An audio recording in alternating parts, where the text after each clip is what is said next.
It's been 1 week since you looked at me, cocked your head to the side and said I'm angry. 5 days since you laughed at me, saying get back together, come back and see me. Hi, welcome to One Track Hivemind. Southern Dawson couldn't be with us today. He's too busy being an island with a broken computer. But my name is Jen. My pronouns are she, her. And I also have Jane here with me, who cannot properly introduce herself as Jane with she, her pronouns because she's in a home environment that is not trans-friendly. So say hello. Hello, it is me. This is my voice transmitting through your radio waves. Emphasis on the trans.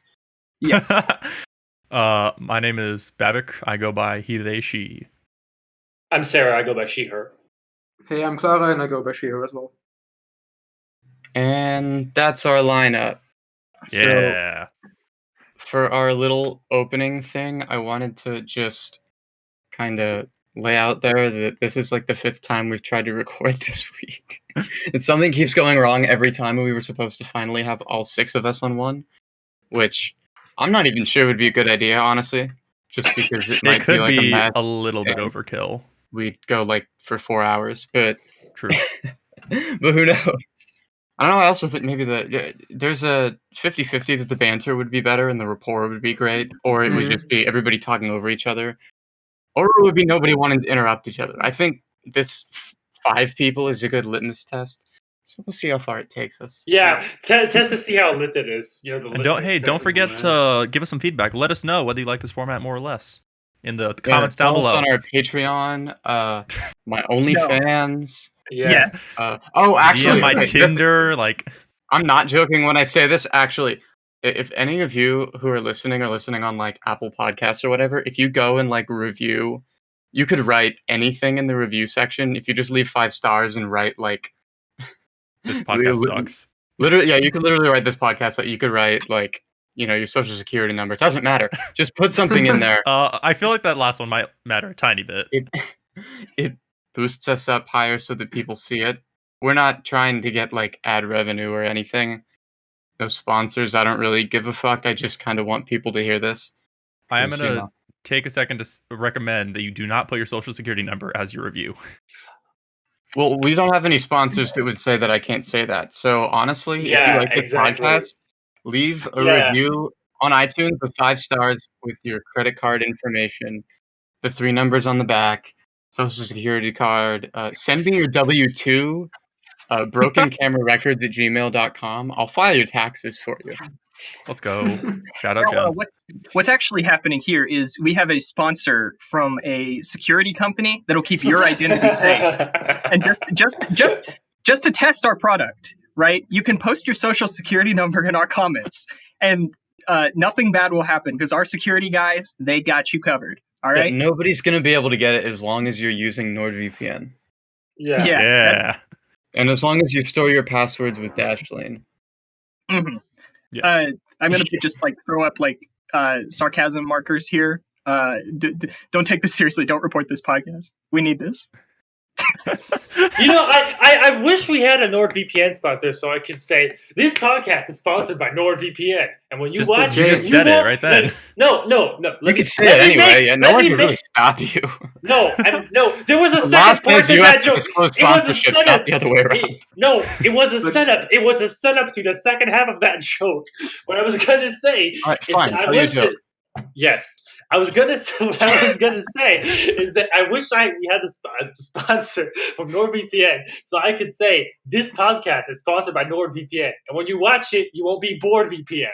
See, worth it. Oh my god! Got it. So like about the report, if we also use NordVPN, then nobody can report us, right? Because obviously, like anonymity means nothing bad can happen to you.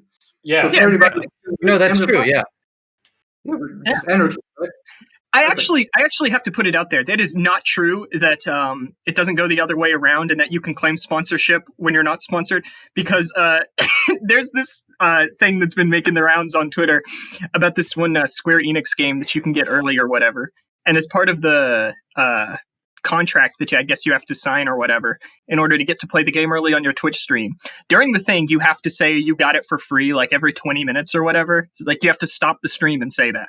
Right, But yeah. then also, if you stream that game or any other game by Square Enix after the game has already come out, you have to say that it's not sponsored in the video. Yeah, Oh, that's an really? actual part. That's an actual part of the legal terms. It's Oh. hilarious. It's one of the funniest things I can possibly conceive. You have to be like, this video is not What sponsored. game is it? I don't remember. It's something. I just remember that it's Square Enix because they're not usually the company I associate with like Hitman Automata or something? horrible business practices. I can probably find what it is. What's Though. the point? It's Final Like, you're just Fantasy gonna- 69. Yeah, it's so Yeah. funny. Square Enix make the Final Fantasy. Yeah, they do, don't they? It's called Balan Wonderworld. Balan Wonderworld. I thought you said Blonde Blonde Wonder. Wonder Yeah, Woman. I was like, is this fucking hentai? No. Hold on. Let me find the thing. It's like Um, Bonerland, but better. One World. For the next entire year, if you create another video or live stream about a Square Enix game, please note that Square Enix sponsored or provided free content for one of your previous videos, but did not sponsor this one. Wow. You have to like legally stop the stream to say that every 20 Yeah. minutes? Every 20 minutes, you have to say something about it. Or I think they said you can have it like in your stream overlay, like thanks to Square Enix or whatever. What if you just cover the entire gameplay with giant text that says, I am not Yeah. sponsored? What if you name your like character, I'm not sponsored by Square Enix? Does that I feel like that'd work. Because you're Yeah. technically letting them know at all given seconds on your stream that you are True. not sponsored by them. True. I guess that's We fair. should Yeah. like disclose every episode that we're not sponsored by whatever band we're covering. Yes. Yeah, Bare Naked We are Ladies are not paying us this week. If we Wait, don't they're lose not them. paying you? Oh. Oh. Wow. I mean, Bare Naked Ladies pay me all the time, just not the band. Yeah. Yeah. Are they bare naked when they pay you? What? Like when they pay you, when the transaction of money is done, is it like are they still bare naked or are they clothed then? No, Yeah. they're no. Are you like? Jane, Being they're called like- bare naked ladies, not clothed ladies. Why are you like anti-sex worker all of a sudden, Jane? No, I'm just Yeah, asking. Jane, what the I'm fuck? no, I'm just asking. I'm just asking. Like I feel like that would be like a general departure from what I would consider usual business practices. No, but what I was going to say, I don't know if I've mentioned this on the podcast yet, but I've watched every single episode of Big Bang Theory, so I think that I should be getting paid by the Bare Naked Wait, Ladies. what? Like, I Why have deserve you it. done that to yourself? But Klara, because I've told you, because Have you? I started like years ago, because my parents because we'd like all get together and watch Big Bang Theory as a family like every weekend. I asked them, I don't fucking know, and so yeah, through that I have seen every single episode of the Big Bang Theory, so I should be getting paid by Bare Naked Ladies as compensation. Well, Jane, to comment on you questioning like whether they're clothed or not, I don't think it'd be very on brand for bare naked ladies to, have clothes on. It's not they're not following their brand very closely if they're Well, clothed. As I do for many facets of the Bare Naked Ladies career, I have a fun fact about that. Oh, please do tell. Should I go ahead? Maybe I should do like my own little segment where I just interrupt completely and just interject with fun Bare Naked Ladies facts. You're doing Yeah, it. I agree would. with that. I am in support of this. Okay, so my first fun Bare Naked Ladies fact. This is not a thing that they do anymore, but for most of their first, I want to say like 10 studio albums, it was tradition that they would record at least one of the songs. They would pick one of the songs and they would record it exclusively in the nude, fully nude in the Are recording you studio. like making? I bullshit feel up like this right now, is or is Jade's that- I feel like lie. this is I a feel like Jade this is thing. Jade's lie of the episode. No, I'm not This making this happened up. too many times for me to trust you, Jake. Link a Because- source, please, so I know you're not bullshitting me.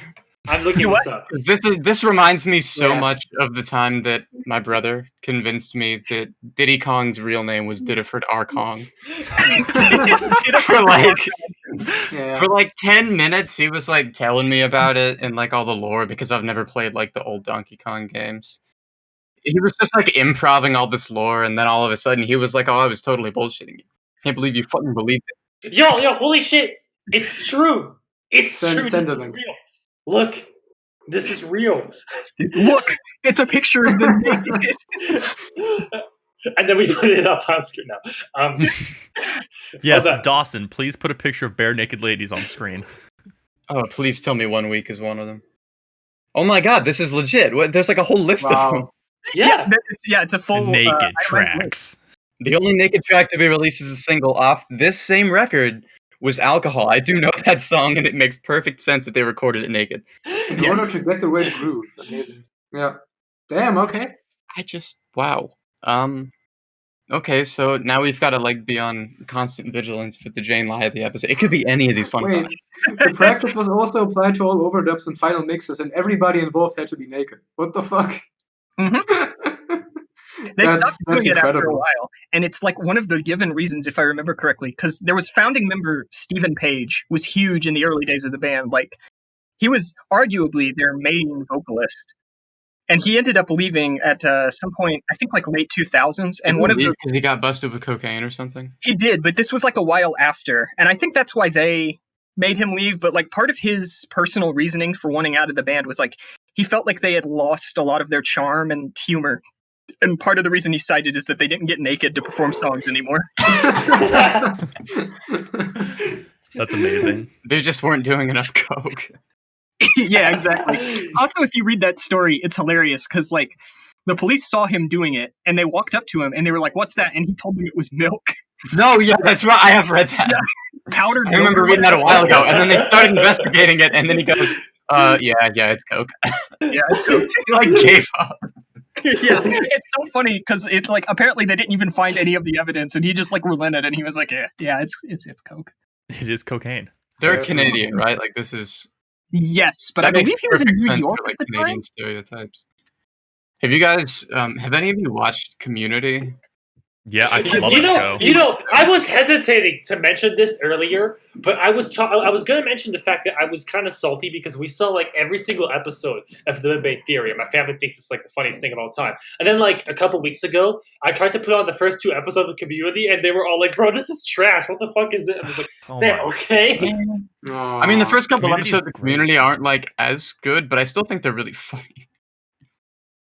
Community's Man, if great. you would I like love put it. on like, I don't know. I think one of my favorite episodes of Community is the Chicken Fingers episode. That'd be a great one to introduce people to the series with. I think it's got all the hallmarks of classic like Community setups. It's like a movie parody. It utilizes all the characters. It's got some of the funniest jokes, and it goes completely sideways in ways that you would never expect. Plus, Abed is the narrator, and it's one of those giant fourth wall breaks. Holy shit! The fucking construction. Yeah. Mute your mic. Yeah. So anyway, what I was going to say about Community is that there was a bit in one of the episodes. I can't remember which one it is, but at the beginning when Jeff uses the bare naked ladies, there's like the butt of a punchline or something, and everybody else in the group starts berating him and like throwing paper, like crumpled up balls of paper at him and yelling at him because they're like, "You've never won a Grammy Award, and like you're not like one of Canada's most respected alternative rock acts or something." And he was like, "Why do you guys love the bare naked ladies all of a sudden?" It's the cultural renaissance of the bare naked lady. Let me just True. see if I can like pull this What up. if they do a hyperpop comeback? Yeah, what? Oh my fucking god, no.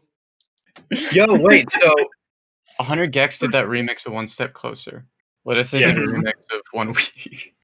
No, I don't think it's in 100 Gex wheelhouse, but I think you got to look at like an act who's like trying to like ape the 100 Gex aesthetic. That's absolutely what they would do. Is they would like partner with the first band who just like agrees to stuff, and it would be the bare naked ladies because the bare naked ladies do not care. Oh, so you mean like Six and Paw?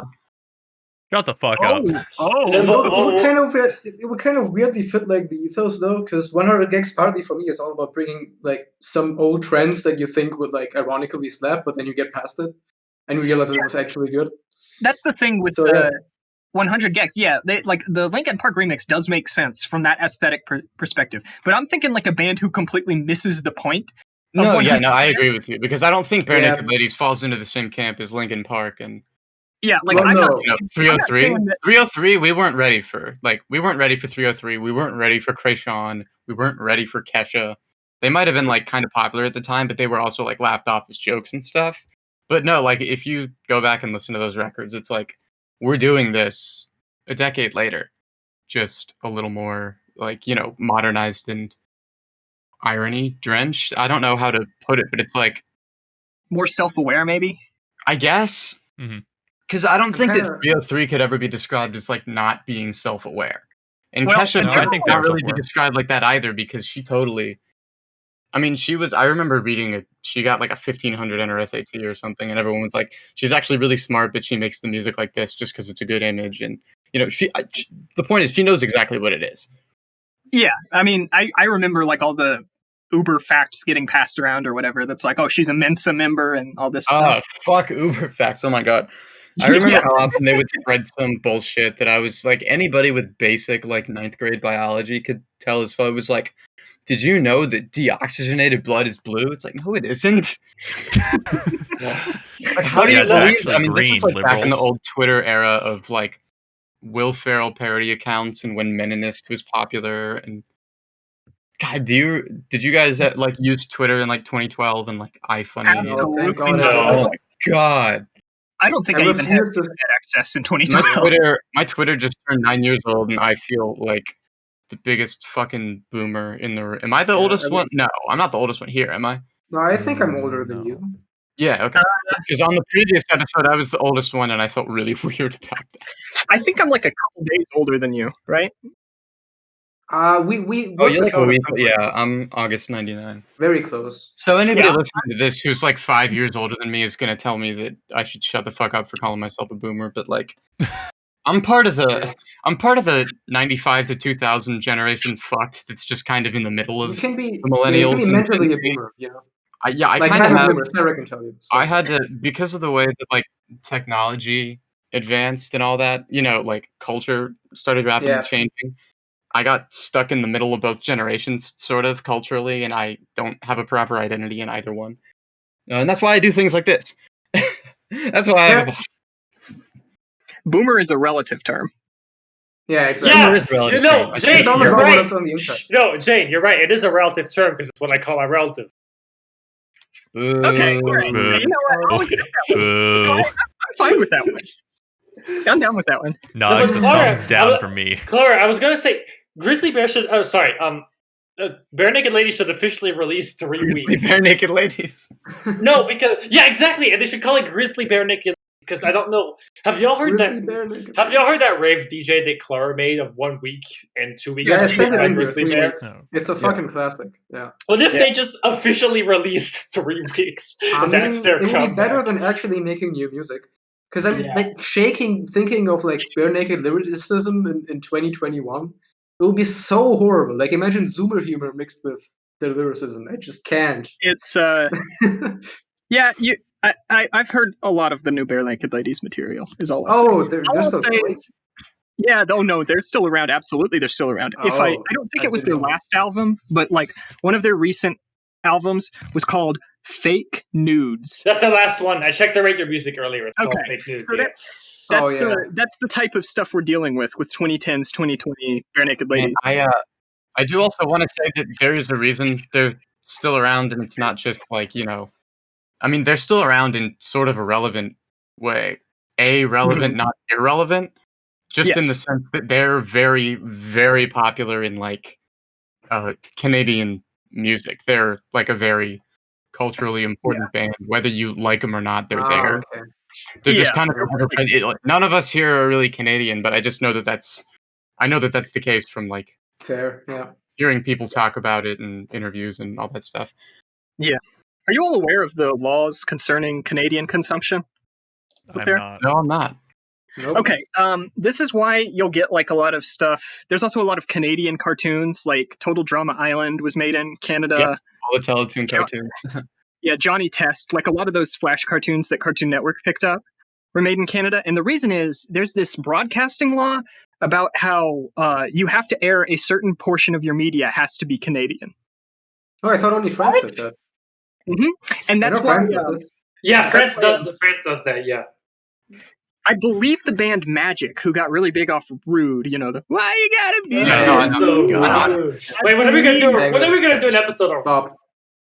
when we die, hopefully. It'll be the last thing we do. Bro, so you're saying that we're all gonna meet up in hell and record an episode of One Track Hivemind on? I think that's Yes. the I fitting bet finale. hell has good sound quality though. That's true. Yeah, it's nice and it's Why got is a nice. that? I mean, are you two in on a joke right now, or like is that actually a broadcasting law? That is a broadcasting law. Yeah, that you have Why? to No. play. Weird. You have to play a certain amount of Canadian music, and like Magic, I'm pretty sure they were a Canadian band, and like part of the reason Rude popped off because I remember it was out for like over a year before it became a hit in the U.S. And I think part of the way that it spread is that it was so omnipresent on like Canadian radios that it just kind of trickled down into the U.S. Why do we have to play a certain amount of Canadian music? Is that like a Canadian trade music. agreement or something? I think it's just like this isn't for us. This is for Canada. Yeah. And I think it's just to like promote local. Oh wait, you mean for like Canada has to? Yeah, Canada Yeah, has to play.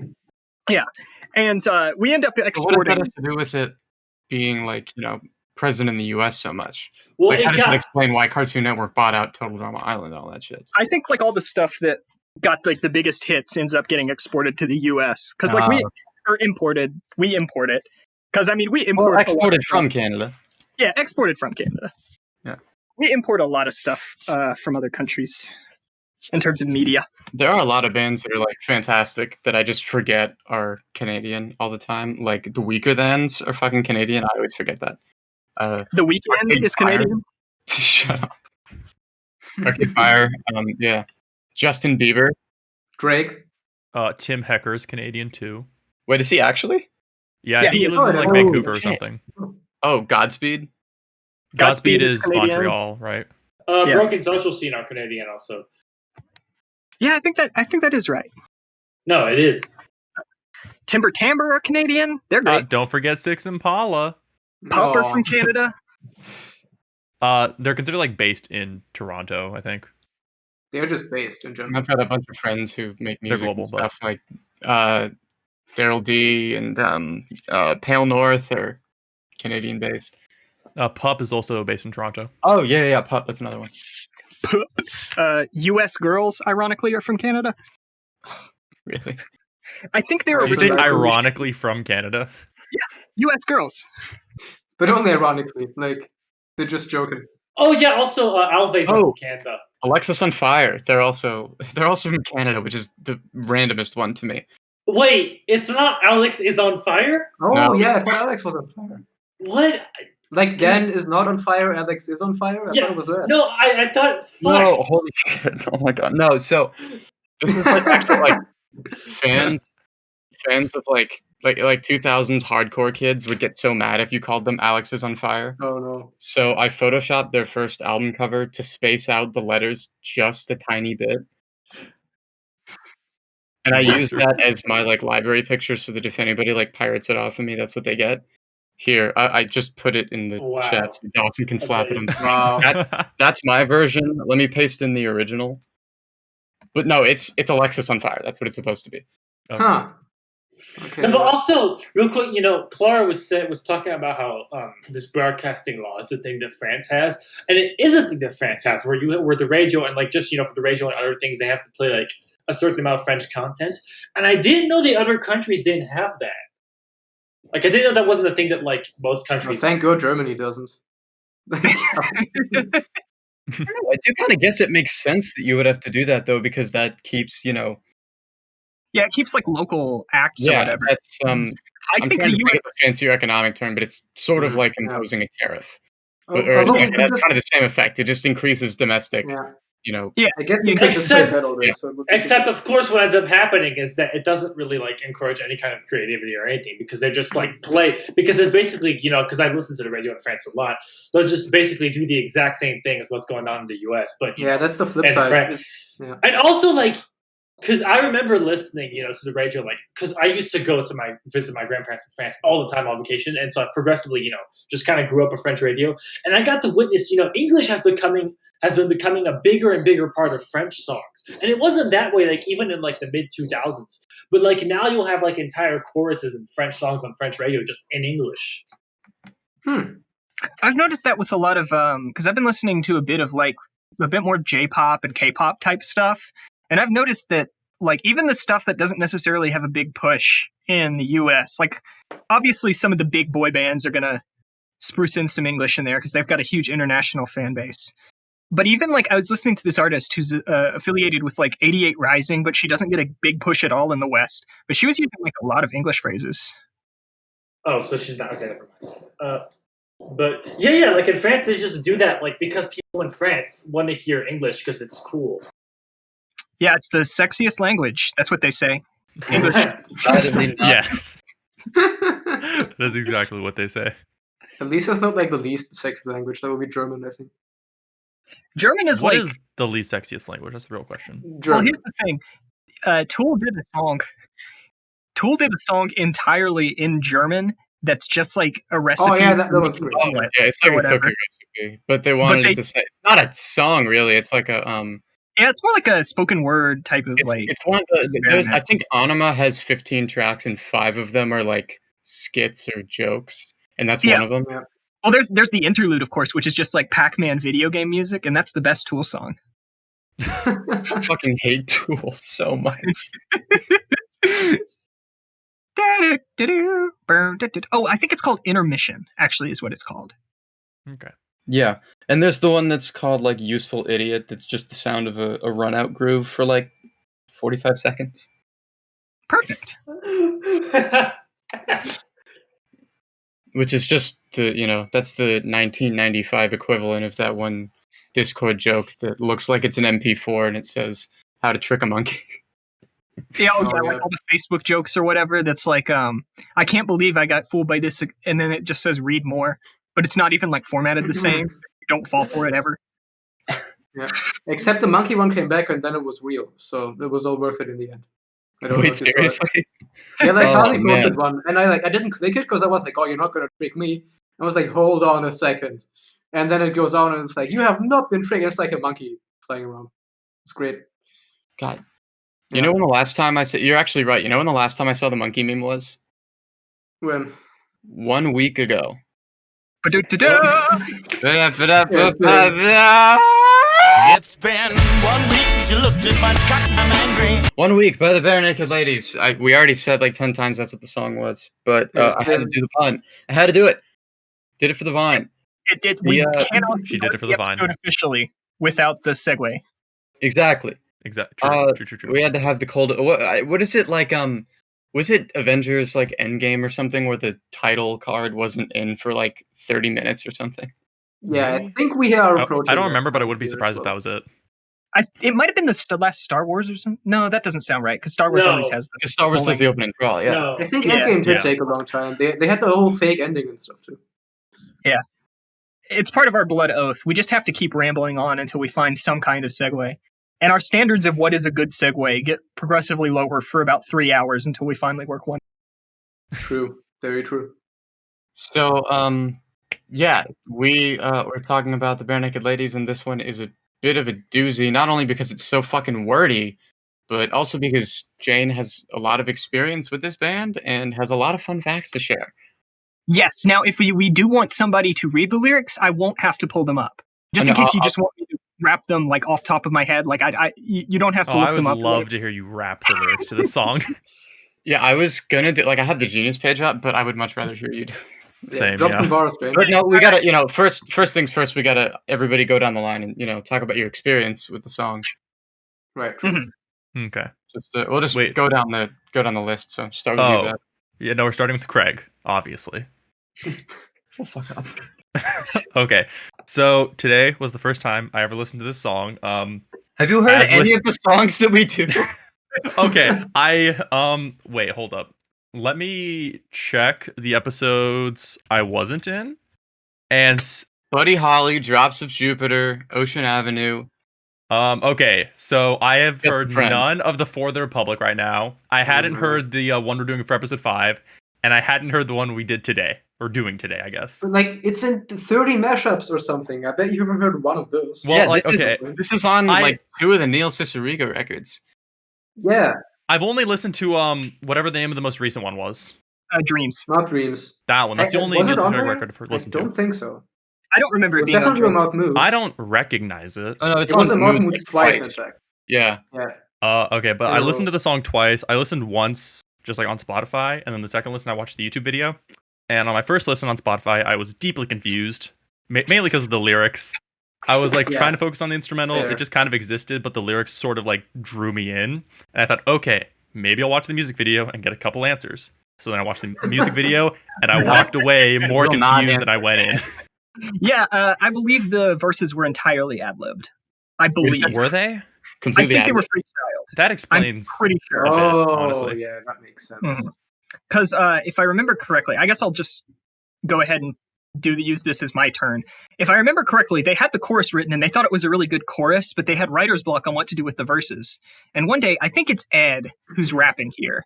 I It think is, Ed, Yeah, It's it on is. verse Ed- 1, yeah.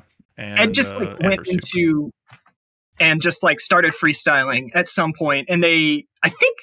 I might be getting the details kind of confused, but I want to say that like they were intending to just use it as filler so they could pass it like around as a demo, and they ended up just liking the way that the goofy rapping came out, so they left it in. Oh man, there's a Red Hot Chili Peppers song like that. It's Around the World from Californication. There's the one chorus where Anthony Kiedis just goes ding dang dong dong ding ding dong ding dong because he couldn't think of anything It's to so put funny. there. But his kid liked it or something, so they just left it in. It's pretty good. Sick. It's kind of based, honestly. That's like that, Yeah. you know, on Ain't No Sunshine by Bill Withers. That one part where he just goes, I know, like over and over. At least one person here knows that song, right? Yeah, no, I know. Yeah, Don't count on it being me. Okay, No yeah. idea. And like he wasn't. That was a placeholder. He was like gonna like write more stuff, and then whoever at the record label told him, "Nah, just leave that in like that." So he did. Nah, no nah, more. we ain't doing that. Probably really common, and it's like gonna come to me that more bands said this. Oh yeah. Anyway, yeah. I knew a lot of Bare Naked Ladies songs for most of my life. I've heard most of their pre-2010 stuff at some point, but I didn't realize this was like a big hit until I started growing up. I thought their big hits were "If I Had $1 Million," which is like basically a novelty song, and basically like a sing-along novelty song. And then The only line I know from that song is the chorus and then the llama or an emu part. yeah. And then there's It's All Been Done, which is kind of, I always thought that was like their big hit because it's got like this kind of power poppy chorus. Like, Oh, is that the one that was it was a theme song to like Baby Blues or something? I don't know, but I can sing it, the chorus for you. It's like, do, do, do, It's it's all been been. done. Do. It's all been. Yeah. And like the lyrics on that one are really strange because it's about like this relationship that takes place over like literal millennia. But yeah, you know, that's, I mean, I guess I'm sort of treading, but like real quick, you know, I actually grew up with like a select few bare naked ladies songs. And I mean, you know, when I was growing up, I just figured that what my parents played like was the hits because I didn't listen to it on the radio. And so, yeah, I thought that their hits were the same. If I Had $1 Million and It's All Been Done. But also and I didn't even know 1 Week existed when I was growing up. This is when I was like 7 or 8. But also the song that they did for Chicken Little, One Little Slip. I was Oh going, also- yeah, I knew that one. Was What? also Little Slip. Yeah. Confusion. Yeah. So I just want to point out that I was right about the Baby Blues theme song. I don't know why I remember. I don't remember anything about The the baby? show. The Um, Baby Blues. I've like never, Let's like go. really watched this show. I just think that it was like on one time, and I remember the theme song, and it's like been stuck in my head ever since. So I'm glad you Very memorable chorus, I think. Like I said, it has like a huge stuck power that pop. way the fuck back in my head from when I was like, I don't know, 9 or something. Yeah. Where would I have seen that? They might have aired it like late at night on Adult Swim or something. It might have been one of those things. I used to just crash to Adult Swim on the couch. But I don't. Is it? Can I go? Is it my turn or? Sure. Yeah, why it's not? your turn. Okay. My first introduction to this song was almost certainly it's on the first Kids Bop CD. Terrible version. I mean, just as usual, because it's just the one chain What do you smoking mean? They're all better. old man. So true. And then like kids going chickadee China in the background. I'm not fucking kidding. Go listen to it. Look it up. It's horrible. I know like a lot of I wanna people hear really it. hate. A lot of people really hate this song, but I like just wonder if I'm like sympathetic to it a little bit because I heard the Kids Bop version and then heard the original one and was like, wow, this is way better. So that was like, I remember one week being on my iPod in like middle school, and I listened to it all the time. So I also know all the words, but I'm gonna default it to you because this is your episode. Let's go. But I like in the present day. I mean, it kind of slaps as a fun joke song, but I wouldn't say that like I love it or anything. I'll sing along with it because I still know it, but I wouldn't call it a good song. You know. On the spectrum of Bare Naked Ladies songs that are novelty songs versus serious songs, this one is smack dab in the middle. Oh, and I've got like a another weird connection to them, which is that I used to be, and I mean this is like when I was middle to high school. So I was super obsessed with like Rooster Teeth, and I guess those guys are like friends with the Bare Naked Ladies for some reason. Like Bernie Burns Pals, just they're pals. happens to be friends with Ed something. What's his name? I keep wanting to say it's Ed Drost, but that's the Grizzly Bear. I keep wanting to say Ed Helms, but I know that that's like a completely different person. But so they're like friends, I guess. And at one point, they did a music video for their album that came out in 2012 that was like produced by Rooster Teeth and had a bunch of the RT people in it. And so I know that song pretty well. Ed Robertson. Huh? Ed Robertson. Ed Robertson. There you go. But so my brother really liked that record, and whenever I got my first turntable, he like really, really wanted to like buy a copy of that so he could spin it on my turntable. I wonder if that's even like still in print. Maybe it would have been like a good financial decision for all those Bare Naked Ladies fans. Anyway, Sarah, your turn. Oh yeah, so as I kind of alluded to earlier, I grew up with, a handful of Bare Naked Ladies songs that my parents Oh my would god, it's like constantly play. $80 on Discogs now. Oh my. But yeah, growing up, my parents would play a couple Bare Naked Ladies songs in the car. I'm very familiar with If I Had $1 Million and like I said, One Little Slip from Chicken Little. It's all been done less so. I heard about that one later, like when I was going through my mom's iPod and it was on there and I heard it times. But those are the big two that I was super familiar with. But I didn't even know that 1 week existed. And then, I became, as is the case with a lot of other songs that we've covered so far, I became aware that it existed as I became more active on the internet. I don't know, like 4 or 5 years ago. And I did hear it. I have heard it since then. I'm not sure like when, but like sort of, like absentmindedly, I've heard it before. But like before today, if you had asked me like to sing it to you, like how it goes, I wouldn't have been able to do that. So like I'd heard it before, but I wasn't super familiar with it.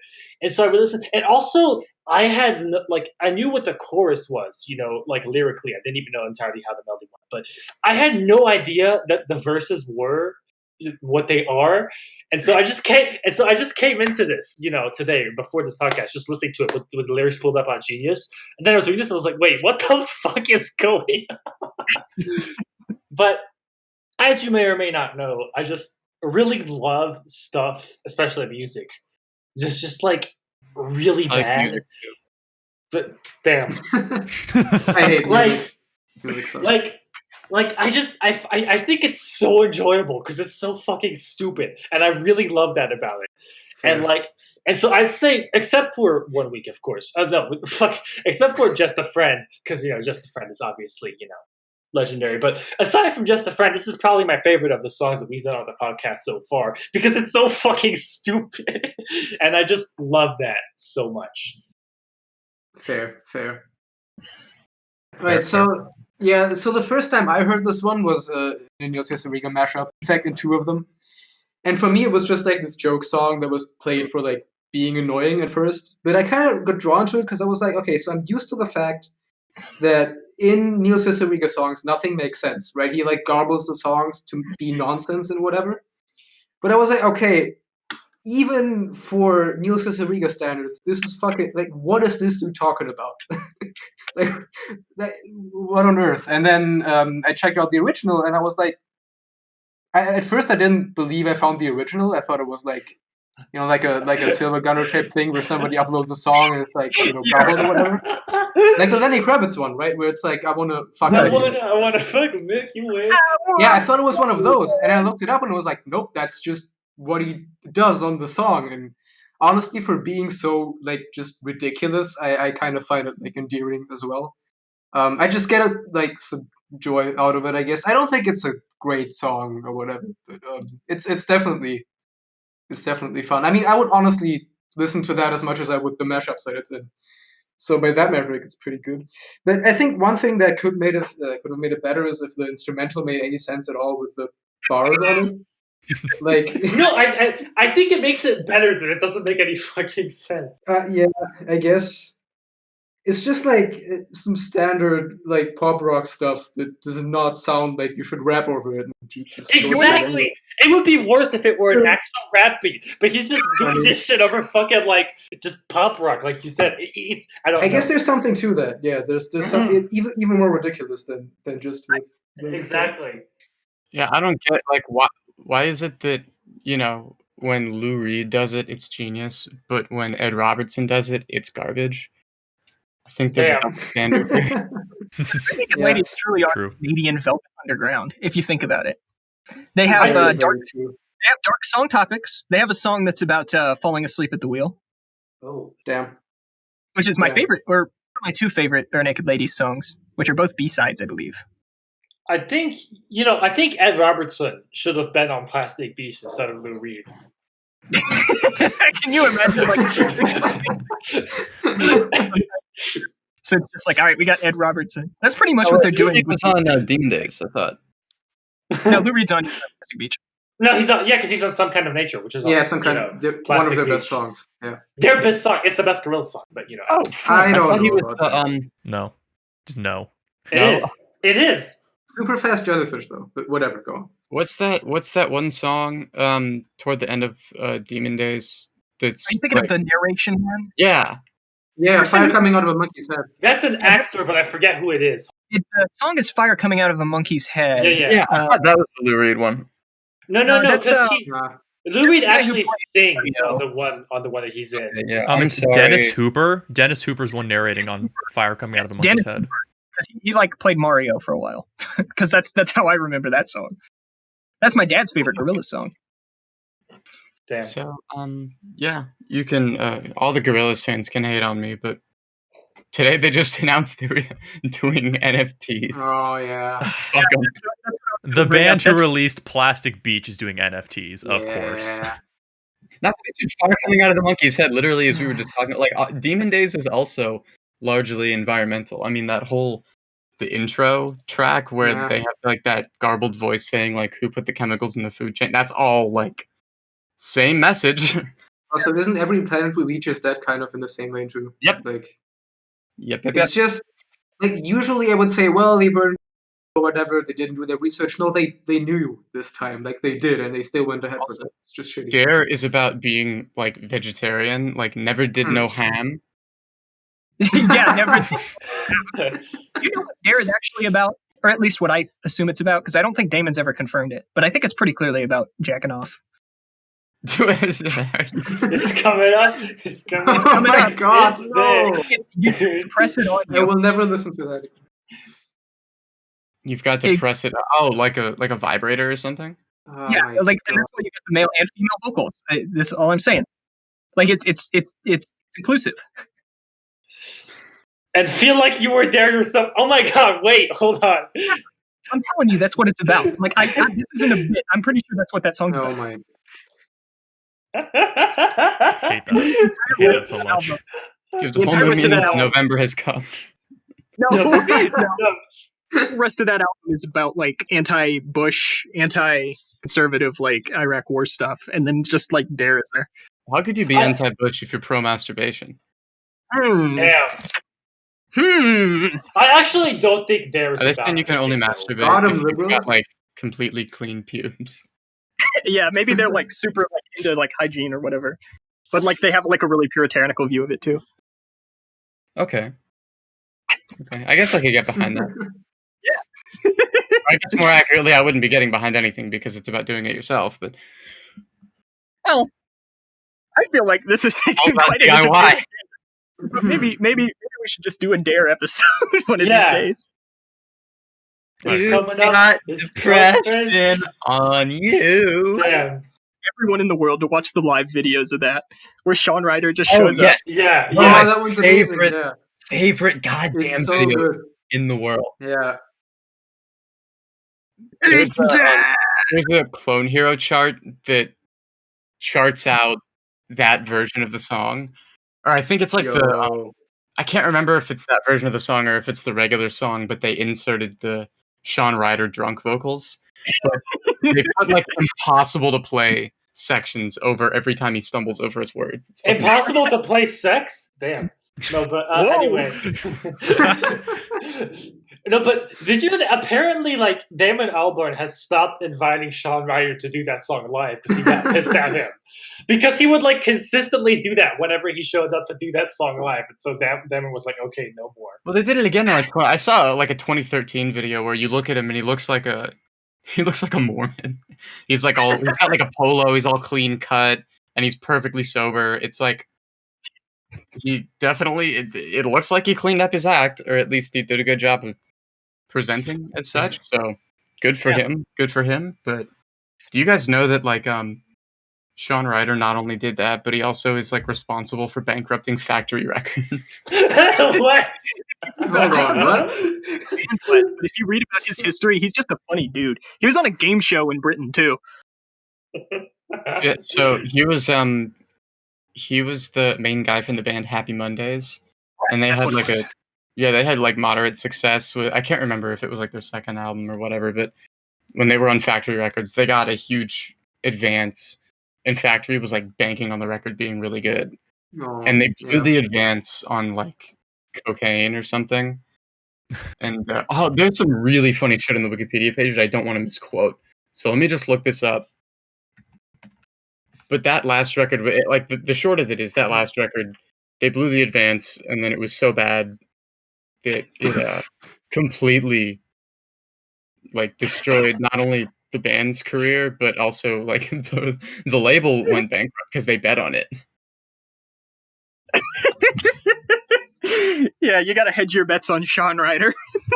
That's the trustworthy source that I would that like was to. the first clue that he wouldn't be Yeah. a safe bet. And they kept asking him when he was going to start working on the album, and he was like, "It's coming up. It's coming. It's coming up. That's coming it. up." Okay, let's see. Yes, Please is the fourth studio album by British band Happy Mondays, released in 1992. It was their final album recorded on Factory Records label. The album's high recording costs and commercial failure would end up driving the record label bankrupt just 2 months after its release. No, just two. There were some really ridiculous stories in the let's see. The band, along with their families, went to Barbados to record the album. It was recorded in the studio at Eddie Grant's house, where they bumped into Mick Jagger on a few occasions, who was staying nearby. The trip did not go as planned, although the band were sent there so that Sean Ryder and his brother would not take heroin. They ended up taking crack cocaine. Sean Ryder did bring enough methadone to last him 4 weeks, but inadvertently smashed the case at Manchester Airport. After running out of money, they then took extreme measures such as selling the furniture from Grant's studio to fund drugs and creating crack dens out of sun loungers in Eddie's own swimming pool. Bez ended up breaking his arm after overturning a hire car, while Sean had failed to write any lyrics. This is the funniest bit.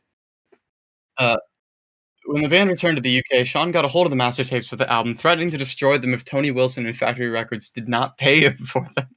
When Factory did get a hold of them for £50, the recordings contained no vocals since Sean failed to write any lyrics, which meant the whole exercise was a waste of time and money for Factory. Shortly after the album was released, Factory Records was declared bankrupt. On a more humorous but bizarre note, Sean attempted to kidnap Johnny Marr to join them on their excursion to Barbados. Marr says he was a member of Happy Mondays, quote, for about 25 minutes.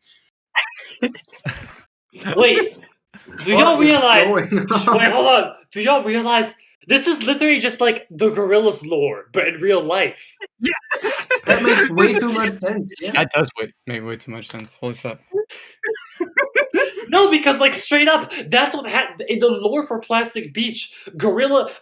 Murdoch kidnapped all the features and brought them to Plastic Beach and made them record the vocals there. That's literally what the lore for Plastic Beach is. Holy shit. We figured it out.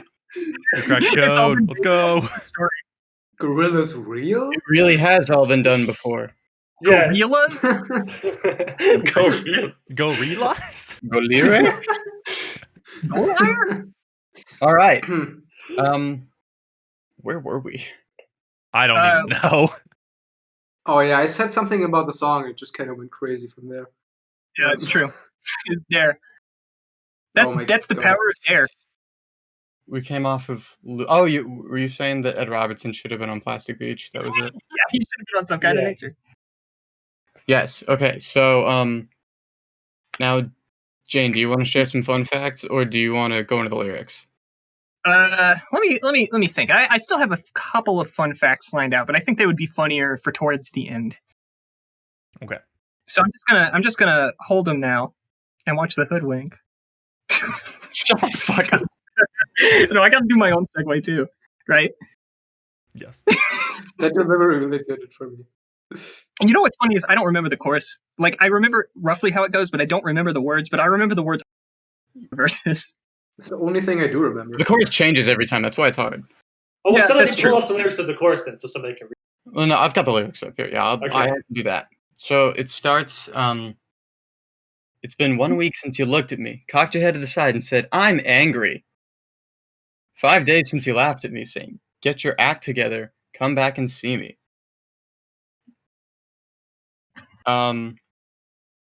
Yeah, I mean that's pretty evocative. You know, that's a very powerful tale of desperation, romance. So you established that like the verses are placeholders? So does that mean Yeah, that they just like are completely unconnected to the chorus thematically, or did Yeah, he at least thematically- try? No, I don't think he tried. I think maybe like the pre-chorus. I think the pre-chorus is like something that they actually wrote because that's when he's talking. Yeah, that makes sense. But They're sort That's of connected in my head. Because Yeah, to but me, the it's like. Go on. Sorry. And I was gonna say the thing about the verses is even the lines aren't related to each other.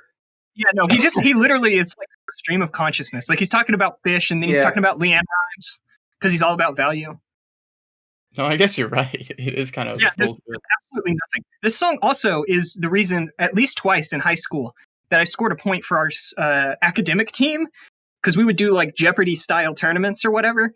And I definitely only remembered Kurosawa's name because of this song, and I also only knew what Sailor Moon was because of this song. So it taught you everything you know about anime. Yes, pretty Yeah, much. you know, Anime babe. what if you learned about Neon Genesis, the Evangelion through a bare naked lady's deep cut? Like pretty that was sure- how you learned about. I'm not joking when I say I think the bulk of what I've actually learned about that show has come from me listening to the new Anna Pest album. I learned everything about Evangelion from the Discordance Axis. Yeah, that's what I was going to say. I think that's like Yeah. the big band, the very Evangelion core. No, I mean like there's a lot of what's the I guess big band is kind of relative. How big is really Discordance Axis? Yeah, I guess to me they're notable, but outside of their niche, I think they're notable for their niche and not outside of it. Yeah, I don't even think that's the best Discordance Axis record. Hmm. I think the production's kind of thin. It's like it's kind of lacking in a crunch and a really defining punchy bass sound. But I digress. 3 days since the living room, I realized it's all my fault, but couldn't tell you. Yesterday you'd forgiven me, but it'll still be 2 days till I say I'm sorry. Yeah, it's very powerful. You know, That's it's the fair. story of marital troubles or relationship Story of troubles. a guy who's a dick. Yeah. Yeah. But they're both dicks, it seems. That's kind of the whole thing. They're Yeah. perfect for each other in the way that their flaws line up. I think this song tells a beautiful tale about two people who are very flawed, and they Oh. communicate primarily through their assumptions about each other, rather than explicitly saying what's on their mind. But at the Oh, end of the okay. day, they do still come back together, and they still have a great time with each other. And I think that's the true meaning of 1 week. The true meaning of 1 week is that sometimes it's not about what you say. It's just about who you are and what you do. And nothing exemplifies that better than the verses, because what they say in the verses has nothing to do with what I just said. But you can tell the theme of the song from the way that the Bare Naked Ladies are. Bare naked? Yeah, exactly. Bare naked. Okay, I love that there's a super length. I mean, it's like 5, 6 paragraphs, like bio for this song. And Yeah. it opens with the sentence, a quick summary of what's going on here. And then they misuse a semicolon where they mean to have a colon. The protagonist Yes. knows that he messed up with this girl, but he doesn't want to admit it yet, so he waits it out. The rap verses were recorded by Ed Robertson, just spur of the moment. They're just a bunch of pop culture references. Well, yeah, I figured that out. The only people who don't like this song are generally people who take themselves too seriously. Nice. I was like sight reading that. I didn't know that it said that. What the fuck? I like the justification here too. Like, we can spin this and say all the random pop culture reference. Is the protagonist's mind trying to find a solution before the days are up? I don't think that makes any sense because he's talking about how he likes Sailor Moon because of the girls. Because of the anime tits. A commentary on American media, how it makes Americans lazy, and take off my shirt. Sailor Moon, anime boobs make me think the wrong thing. Wait, domestic violence is only referred to 5 days since you tackled me, so American media may cause domestic 5 days since you tackled me is not about So- domestic violence. That is so about having Ameri- sex. So Yes. American media may cause domestic violence? What? Also, did you notice that the one piece of American media that they referenced is Sailor Moon? Jane! Sailor Moon. Jane, One Piece is not American media. Okay, that you know what? That's pretty good. That's pretty good. I'll give that one to you. You're at about an even quotient now. Sailor Moon is not American media. The bare naked No, it ladies is. aren't even fucking American media. It's North American. It's fine. They are American, but they're not media. Yeah, you know what? I will agree with that. They're deeper. They're deeper than that. Then the messages that they're saying are deeper than media. Yeah, they are holy scripture, not media. True. And they laid it- Okay. Clearly, You wanna- clearly, the bare naked ladies are not media because in my media studies class I'm taking for college right now, we're not studying them. And clearly, they're so important that if they were media, Oh, right, I'd be yeah. studying them in my media studies True. class. Bars. Okay, so do you want to do the verse now? You want me to? Okay, just to put it out there, I don't have the greatest breath control, so we're just gonna see. Oh, are you see how actually this gonna goes. like rap it? I thought you were just gonna like talk through it. Oh yeah, we can do that too. That's probably funnier. But I think I have like all the flow and cadences down. I'll I do think like the little. rapping would be the funniest. I'll do like little chunks of it or whatever. Sincerely hope So your we got- dad hears you. We got hold it now and watch the hood wink. Does it make you stop think? You think you're Aquaman? Summon fish to the dish. Although I like the shell swish. I like the sushi because it's never touched a frying pan hot like wasabi when I bust rhymes. Big like the end rhymes because I'm out to value. Okay, I cut off right before my favorite part, so we have a genius amount of stuff to talk about here. Oh my god. So this first line here is, I think we can agree, the most obvious pop culture reference. He's talking about the 2006 animated movie Hoodwinked. Yes, no, that's always what I used to think of whenever I heard it because I loved that movie. Yeah, I loved that movie. I saw And Hoodwinked it's too in so theater. deep. I mean, it's got such a good plot twist that it makes you stop think. Yeah, it makes you stop. It makes you stop and reconsider your life. So what has happened here is that he's watching Hoodwinked, and that beautiful twist has kind of turned him around, and he realizes, like, maybe I should be, a better partner in this relationship. It made So him stop much so thinking. that you think you're looking at Aquaman. Yeah, and that's about give me a second. The genius annotation here says Aquaman was able to communicate with fish. This dude ordered so much fish, it's like he has the powers of Aquaman. And a really shitty compressed JPEG of what looks like a colored pencil drawing. Okay, wait, no, I figured it out. So what it's saying is his partner is like the goldfish of his life. And he has to learn Stevie Wonder's. he has to learn how to speak to her. Wow, the goldfish. So she's the snack that smiles back? Yeah. Yeah, exactly. Exactly. Damn. She smiles at some point in this song. So that's exactly what he's talking about. She's a snack. Yeah. Okay, there is something I want to say though. So Jen was pointing out the annotation for the Aquaman part, and that got me thinking like, oh, I want to look around at the other annotations. So when you look at the wasabi annotation, it's just them describing again like wasabi is a Japanese root vegetable, blah blah blah. But then when you go to suggested improvement, someone said The multiple meanings here still seem to be going strong. He feels that this heat of his wasabi rhymes are enough to spice up the raw fish of his sushi music.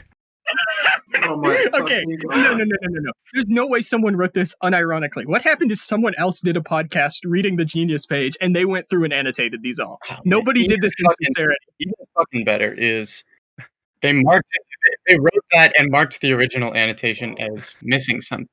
Yeah. Like, oh, obviously you missed this Reading metaphor. through this is honestly comedy gold. I'm going to continue reading it a little bit more. Yeah, no, keep reading it, please. Yeah, okay, so many sushi restaurants will prepare the food in front of you as a performance, much like music being served up live to an audience. But the wasabi, much like Yeah. the lyrics of the song, is usually prepared in advance. Even if the performances is raw. Oh, that's not even proper grammar. Even if the performances is raw and only lightly produced, the lyrics have likely seen a lot of work to perfect them, at least to get this many layers to them. Rap, on the other hand, can often be improvised and provide a more raw lyrical experience, possibly the reason for the nod to Busta Rhymes. That's not a nod to Busta Rhymes. He just No, said it says- Bust Rhymes. It Oh says my Bust, it says fucking God. Rhymes. It's hot. I Busta mean, Rhymes I makes guess sense. you could say that, but Wait, hold on. The Genius annotation says, additionally, this could also be a tie-in with the Busta Rhymes reference later on in the song. Like, later on, there's something else that they construed as a Busta Rhymes Oh my reference. god. I don't know The song what is a level- Let me Busta see. Rhymes love song. I don't know what they're talking about. We'll figure it out when we get to it. Yeah. Also, I'm looking at this now, and it says like the annotation here is big like Leanne Rhymes because I'm all about value. It says here that that's because like she's very wholesome and family friendly, but I always thought it was a shot at Leanne Rhymes, like you would buy her CDs at like a value bin or whatever. Oh. It would be like the good value records at Walmart. that is funny. I think that would be hilarious if they just took pot shots at Leanne Rhymes on this song. Here, you go on and continue that. Yeah, so we got my Oh. favorite part. I found the Busta Rhymes reference, by the way, but Okay, Yeah, we'll get yeah, to it when we we'll- get to that lyric. yeah. Yeah. Bring it up. So, here's my favorite part: is how obscenely he overpronounces the B right about value. It's like all about value. Bert Camford's got the mad hits. You try to match wits. You try to hold me, but I bust through. Gonna make a break and take a fick. I'd like a stinking naked shake. I like vanilla. It's the finest of the flavors. Gonna see the show because then you'll know the vertigo is gonna grow because it's so dangerous. You'll have to sign a waiver. So, Bars. very self-evident. What That this is same about. guy who wrote the wasabi annotation marked that last bit too. These Amazing. crazy audiences seeing him as some kind of Wait. superhero, The wasabi putting him on reference is such a part high- 1 or 2? What? Wait, the first part of the wasabi one or the correction? No, the correction. correction. He said, Oh, the okay. guy says these crazy audiences seeing him as some kind of superhero put him on such a high pedestal. The fear of falling keeps growing each time he sees the crowd at his shows. Such a level of fame can be a dangerous balancing act, where one mistake, such as a fight with a loved one, is depicted by the chorus, might see you fall from grace. There is no way that was Oh written my unironically. I need to fucking check this God. guy's stage. We must come into contact with this man and interview This was him. only 4 months ago, too. So somebody 4 months ago was like, these Genius users, they've never gotten it right. They've never figured it out. This is Ed Robertson coming through and I'm explaining. looking at also at this vanilla annotation as well. They just put like a big, picture of a vanilla thing there.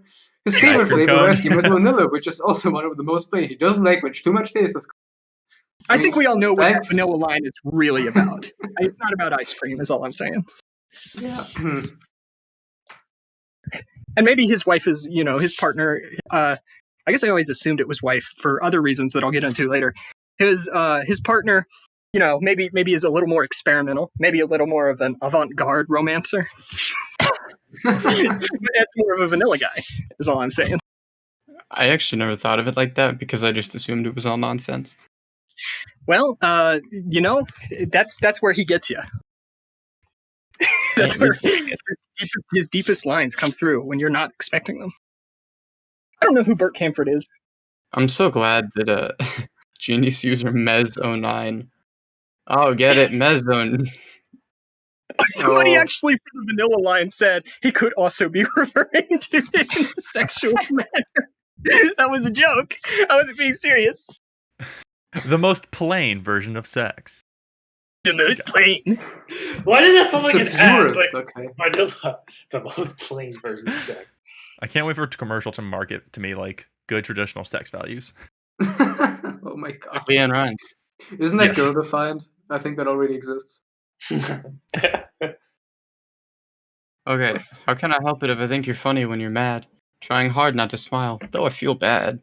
I'm the kind of guy who laughs at a funeral. Can't understand what I mean? Well, you soon will. Does that mean he's gonna fucking murder you? Yeah, I think so. I've actually always interpreted that as just being like, as you age, you'll get like more of a nuance or whatever, so you'll be able to laugh at a funeral. Actually, no. The Genius annotation says that is possibly a reference to the. How the fuck do you pronounce this word? Morose? Pseudo-Bulber effect? Oh, okay. That. The pseudo-Bulber effect. I've never heard of this. I just It's the googled it. pseudo- And Oh it's, no! That's the yeah, it's that's the Joker PDA. condition. I've never. So I have heard of it, but I've never known what it. But I do not think that that's what that's I a don't reference to think Benjamin Fisher. I don't think so either. Yeah, I don't think so. I think it's a misspelling of pseudo Bulbasaur effect. It's the Joker effect. It's the Joker symptoms, both crying. It's the it's a nod towards Pokemon in this song's grand history of pop culture references. Oh yeah, this was in like the intro to the Digimon movie. I think it was, yeah, because I watched that movie. Have I talked about this before? I watched that movie like 6 times in a row when I was at my friend's house once, and I don't remember a thing about it except it started with a skit with Angela Anaconda. Oh, I hate Angela Anaconda. Oh my god, I hate her so much. I don't know why. I just was not expecting that in any way. She's like the weirdest, most uncanny valley fucking cutout animation. The grossest era of Nicktoons. Classic. I never watched it, but Google Angela Anaconda. Just look up like what it looks like. Angela. Okay. Yeah, it like had that. It had Okay. like a Always a ransom note. It had a ransom What? note aesthetic to it. Yeah. What is this? Oh, it's Yeah. terrible, yeah. And her voice is Here, like the They most should've- annoying Dawson, I'm thing sending to an image in the text channel so you can, because I'm looking at this one specifically, and I'm so confused as to what the hell I'm looking at. do. The last 2 lines of the pre-chorus, I also want to single out and say that I saw a Reddit thread back when I still like really used Reddit, probably when I was again in high school. There was a thread that was like, "What's a really genius line that you have to think about for a second?" And it's like, but it's actually like one of the cleverest lines or something like that. And someone got like, it was one of the top comments, which makes sense because it's Reddit. And the line, "I have a tendency to wear my mind on my sleeve. I have a history of taking off my shirt." Or also the later iteration, "I have a history of losing my shirt." I was I mean, like, that one's just a way to get wow. it played on radio without getting censored, right? What? We can all agree. Oh god. I have a history of losing my shit. The genius annotation for this thing is so long. How do you write so long about these 2 lines? It's just insane. Oh, I've never thought of it as lose my shit. That's just always how I thought it. That's probably also because that's how I misheard it. The line is like, I wear my mind on my sleeve, and then I lose my shirt like I lost my mind. Yeah, but that also fits in with the double meaning. Because it's the cleverest line of all time, as deemed by Reddit. Yeah, as deemed by Dark Reddit. Side of the Moon, best album, 10 out of 10. Have you heard Rumors by Fleetwood Mac? No, the thing is, this song was supposed to have a swear word. He was supposed to say shit, but then James Blunt stole that swear word to put it in "You're Beautiful." Now there's a song where censoring. Actually, we just need to do an episode on that. Whatever. We have to do a James Blunt episode one of these days. Dude has had like the funniest. I don't know the actual words. I just know the CS188 words. That's fair. That song is a classic. No, did y'all see like 3-4 years ago, James Blunt was like coming out with a new record, and on Twitter he was like, "Bad news, everybody! I'm coming out with a new record this year." Wait, for real? Bad Damn. news.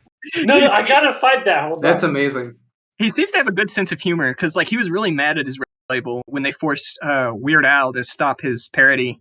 Because Weird Al, this is one of the funniest tidbits about Weird Al, is that in 2006 he was going to do this album called Straight Outta Linwood, which is where he was born.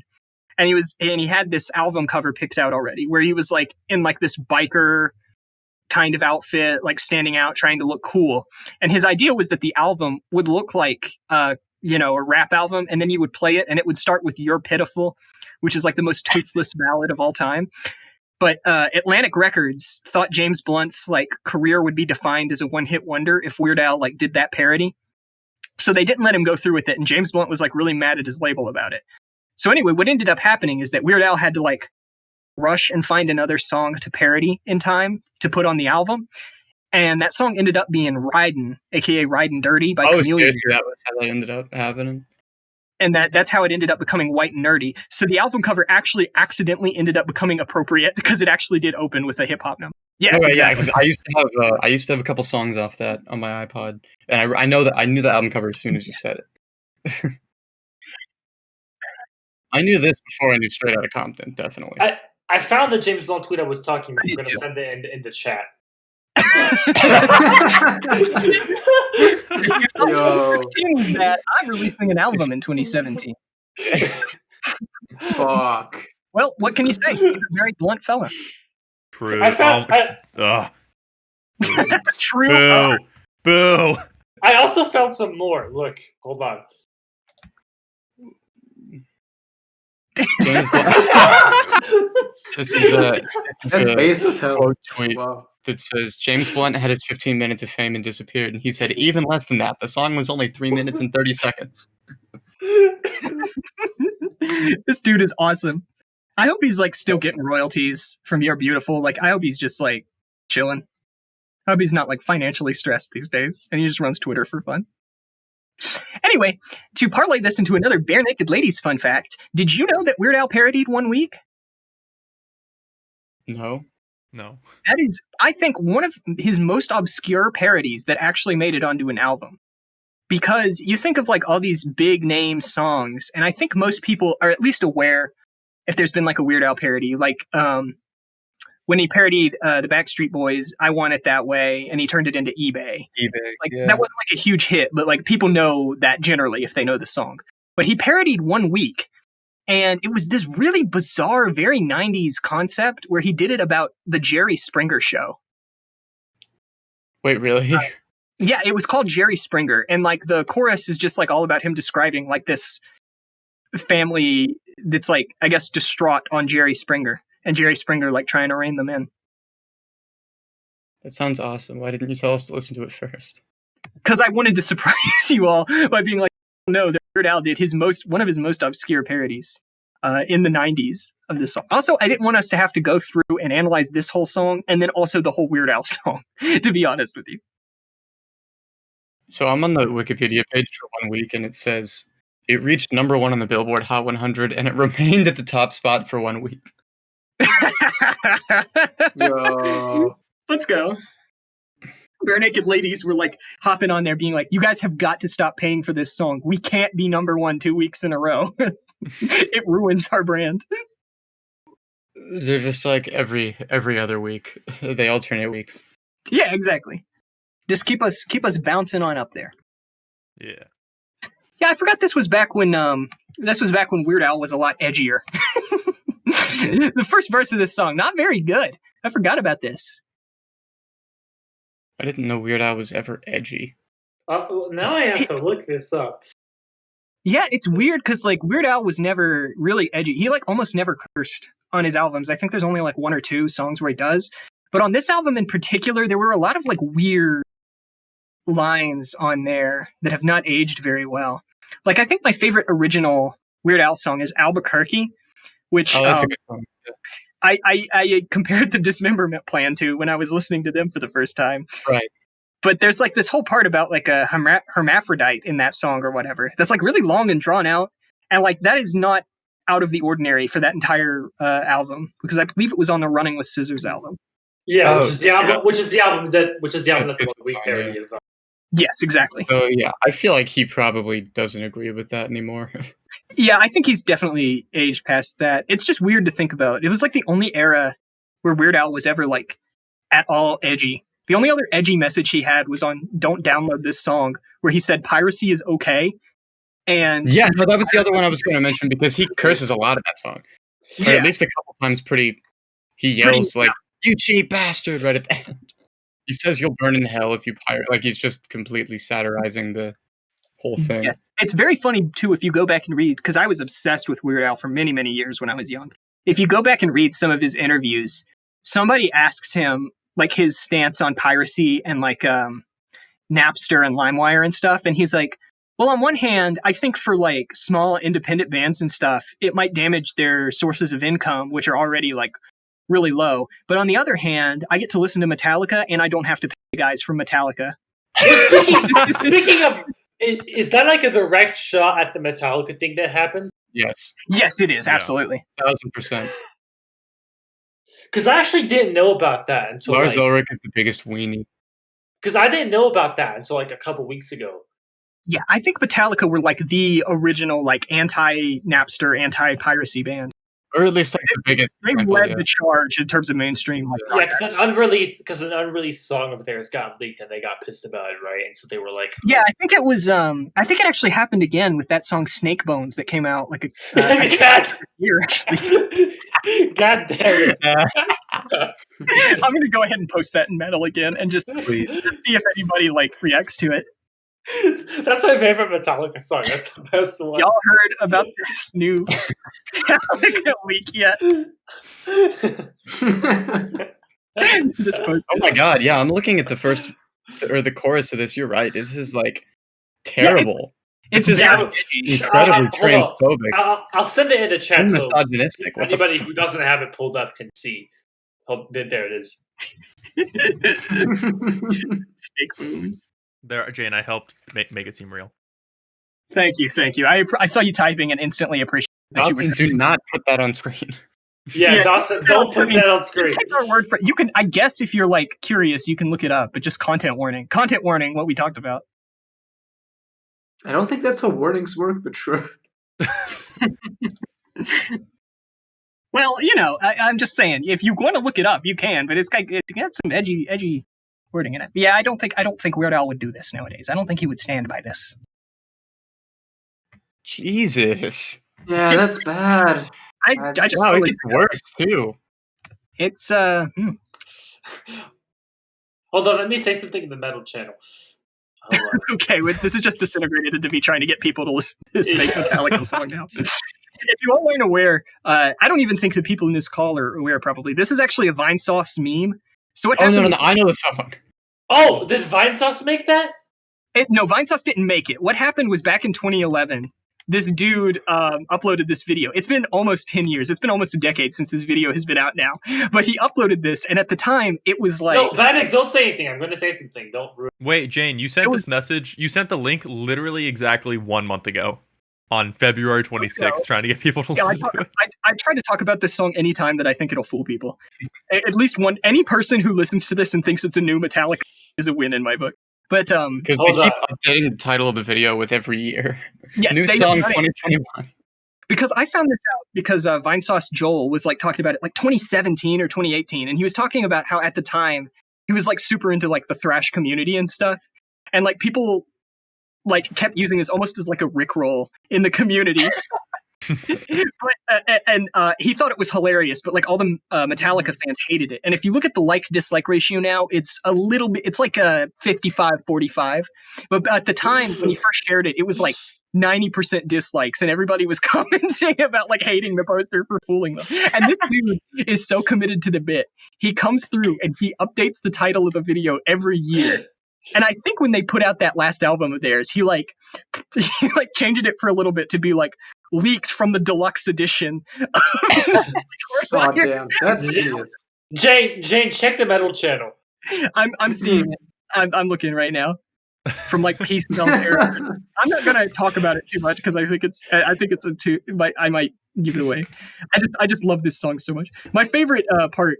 If you guys have seen any of the like Radiohead shreds in the basement videos or whatever, which is one of my favorite videos on YouTube, it's like this whole Is genre. that the ones where they like dub over the audio? Yeah, Yes, no, my favorite is the Beach Boys shred I Get Around. yeah. That is a brilliant fucking video. I always loved the Radiohead one. I think it's Weird Fishes that they're doing, and it gets to one part in the song. And it's like the instrumental build up to like I get eaten by the worms or whatever, and the lead singer starts going, I used to rule. There's also a part where like you can hear the guy who's pretending to be Phil, the drummer, in the background is like, "Oi, I broke my drumstick, didn't I? I broke my bass." But this is basically that, but like it like pretends to actually be a song from the band, and it's got all these amazing parts like, "Don't listen to Megadeth, no, we're better. We kicked that guy out a long time ago."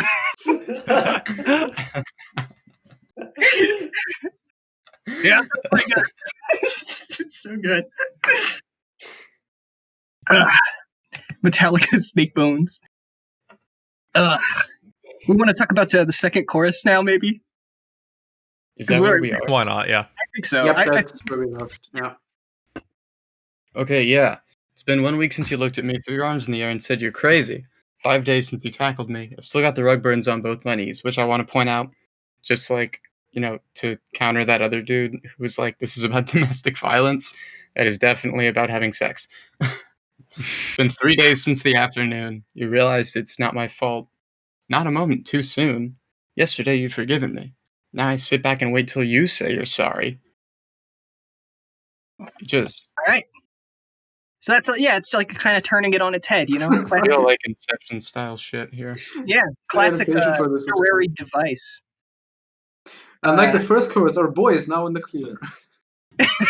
Our boy is now in the clear. That's amazing. What if somebody, this is completely random, but because y'all said Inception, what if somebody did like an edit of Inception? It's just like the actual movie, but every time there's a reveal that a was actually in a dream, they put the clip of Biggie going, "It was all a dream." Master cut. Yeah.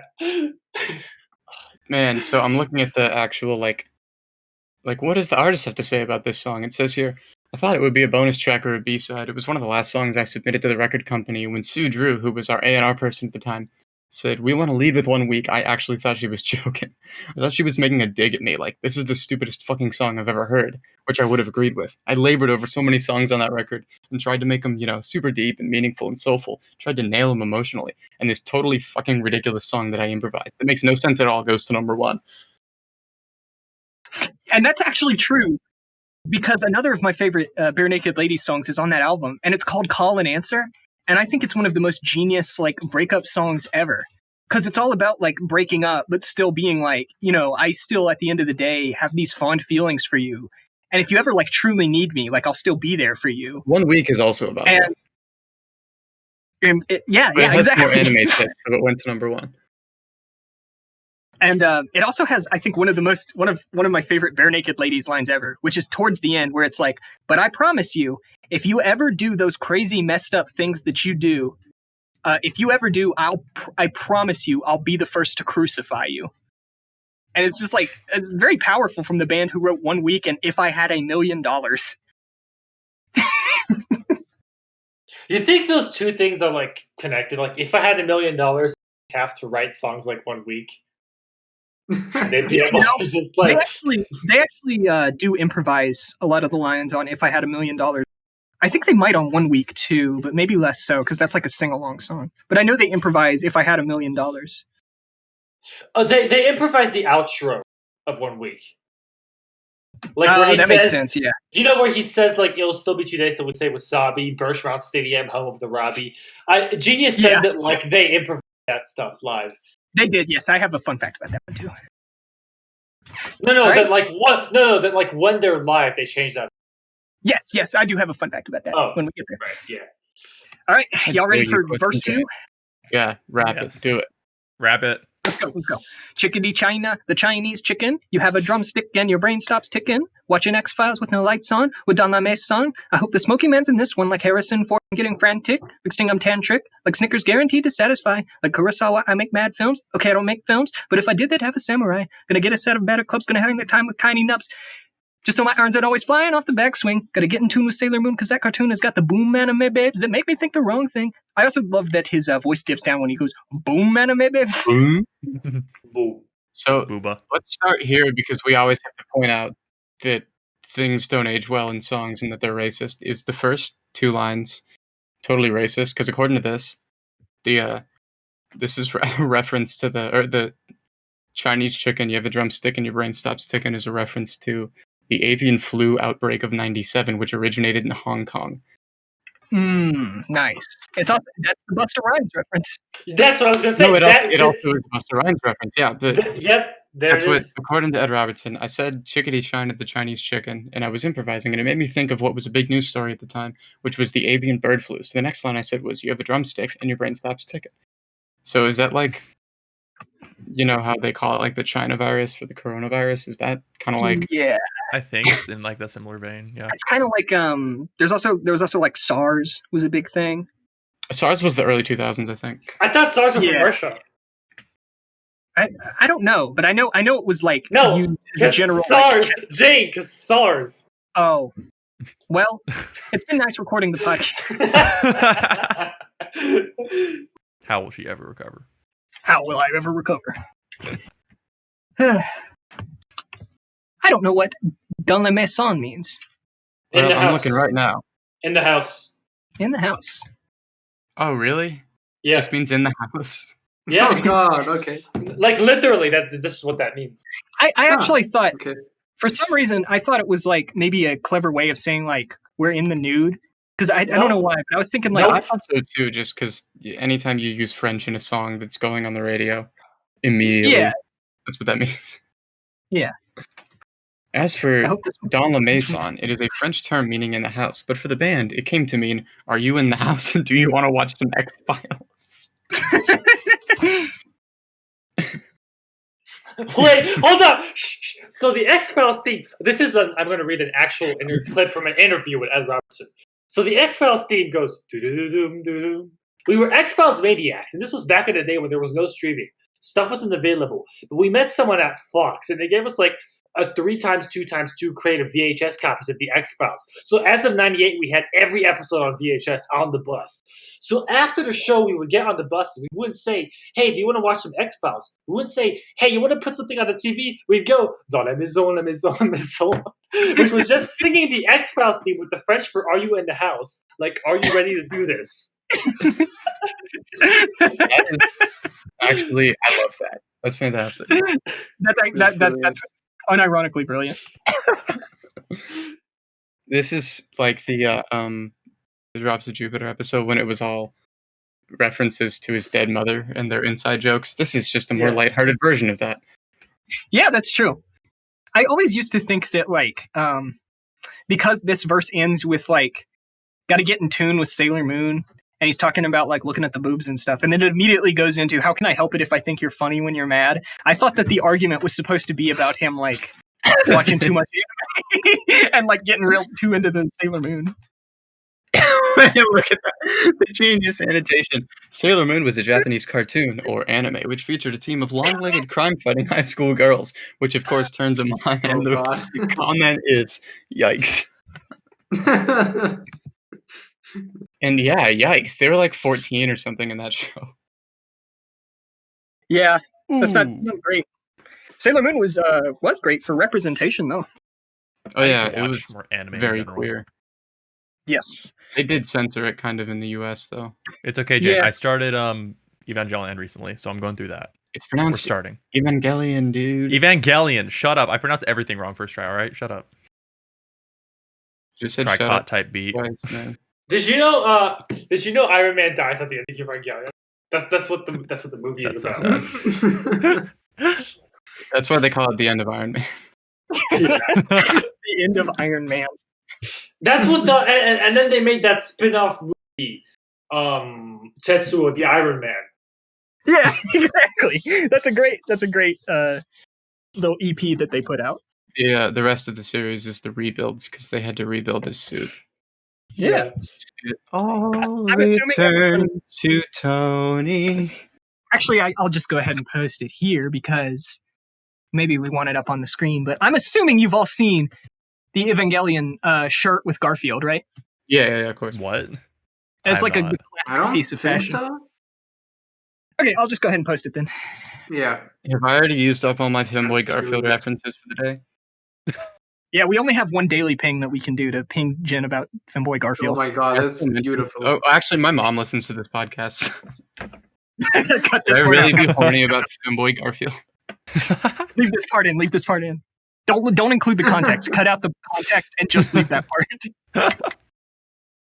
And my mom and my brother are gonna be like sitting together listening to this, and they're just gonna be like, I'm gonna be like, should I really be horny about Femboy Garfield on Maine? And they're gonna look at each other like, oh my god.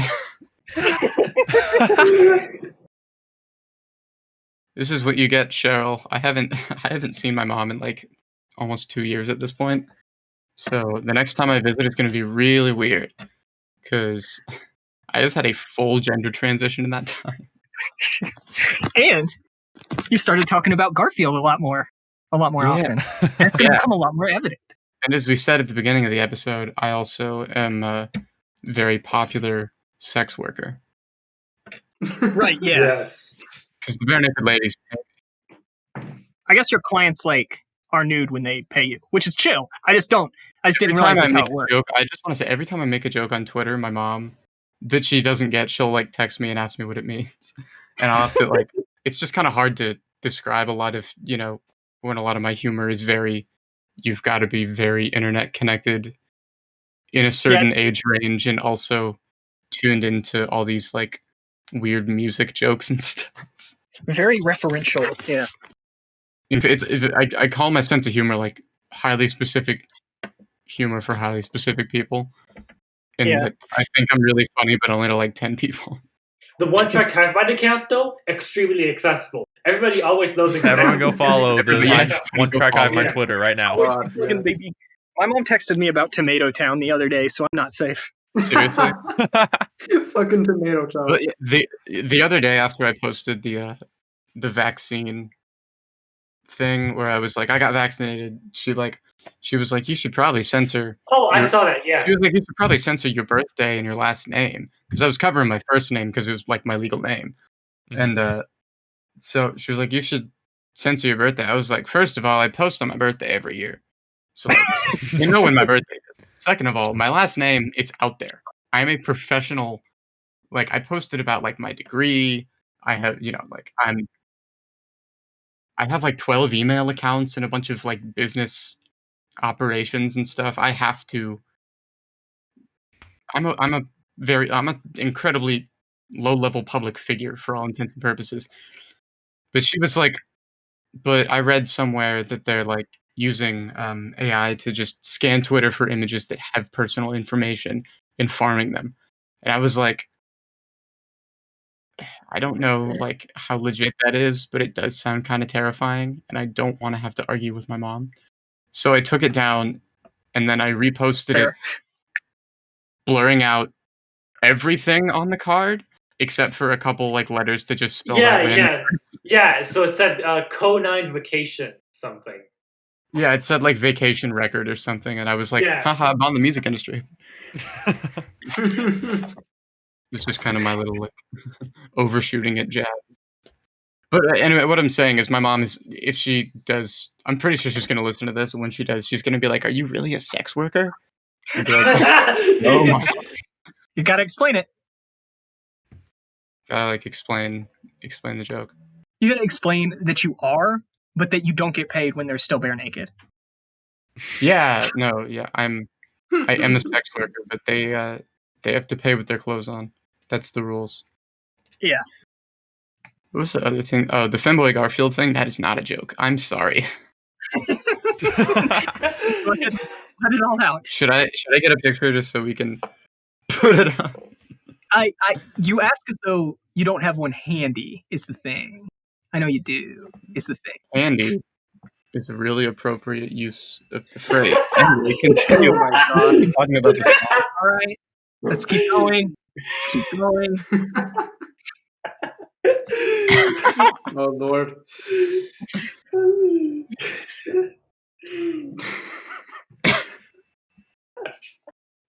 we have any Garfield trivia here? I don't have any Bare Naked Ladies Garfield trivia, I'm afraid. Oh man, there was the other day when I made that stupid Nier Automata joke, and you laughed so hard that it knocked the wind out of you and you stopped having the hiccups. Yeah. I wasn't expecting that joke, that specific joke from you, because it's a specific reference from a pool of my friends that I would have expected it from another pool of my friends, but not you, right? Like it's a very video game centric. I don't know anything about the game. I just know that the title is Near Automata and 2B has a fat ass. Yeah, that's the thing. I feel like you're forgetting that I have multiple friends who have cosplayed 2B and, kind of... Really? Yeah. I Are think they I of sent... age? And can I have their numbers? I may or may not have a running bet that I will, in fact, do a cosplay of that character if they get added to Smash. Oh, that's right. That's right. You did tell me that. Yeah. I like that the caption is just, yeah. Yeah. Yeah. So Dawson, if you choose to put this on screen, this is Femboy Garfield. Art credit to Sky Guy Art. Shout out Sky Guy. This is it. This is just like the Gen version of like cute Shadow the Hedgehog skirt. Hold on, where is that? Oh, that's You a know, classic image. Are we, Hold I on. gotta find that. we're going deep. We're going deep. One week Yeah, has wait, brought up that's basically being. my version of Femboy Garfield, essentially. Is what? Shadow. Yeah, Shadow the I'm Hedgehog? gonna go look for it now. No. Oh no, I think I know That what you're image talking did about. very strange Oh. things to me like a year ago. No, But also I'll like the send thigh it. high Crocs girl. Yeah, but hold on. Oh I'll yeah, send- that's true, but to a lesser extent. Like, No, I found it. There it is. Oh fuck yeah! Yeah. No, I saw that like a year ago, and I was like, why is this making me feel so weird? Yeah, I got inside it. of you are Figured two it out, wolves. guys. One of them is goth girl Shadow. One of them is Femboy Garfield. You are transgender. Essentially, yes. That's yeah. that What's describes the, it well.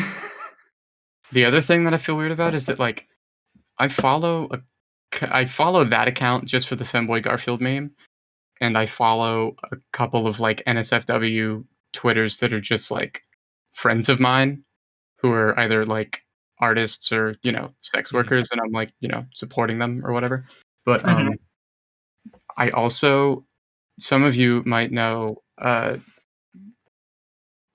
Do any of you, or have I told you about Skitty? The I am of aware. course. I don't recognize the name. Skitty got ended from Twitter, right? yes, but she has a personal account. Anyway, Okay. the short version of the story is that we're friends now, and so I'll be like replying to her tweets and stuff. And I was afraid immediately that my mom was going to see it and be like, "Oh my god." I follow exactly one account that makes me feel that way because my friend has like a TF art account on Twitter. Twin Fantasy. Yeah, that's what it is. Yeah, and it's just like I try to interact with the tweets sometimes just to help them gain traction. And I'm always like, if someone asks me, I'm just gonna be like, it was a favor for a friend. Wink, wink. Wink, wink. I do, however, have a commission slot that I still need to use from that guy. So one of these days. One day. One of these days. Make like a Walter themed persona. Yes. Ooh. That would be here's kind of the cool. thing. Here's the thing. I've never been able to create a persona because every time I think about the idea, I just like go back to Sam from Sam and Max, who is peak character design for the record. That and the Snapchat hot dog man. Like the fact that those two characters exist. I forgot about this. Your obsession with the Snapchat hot dog guy.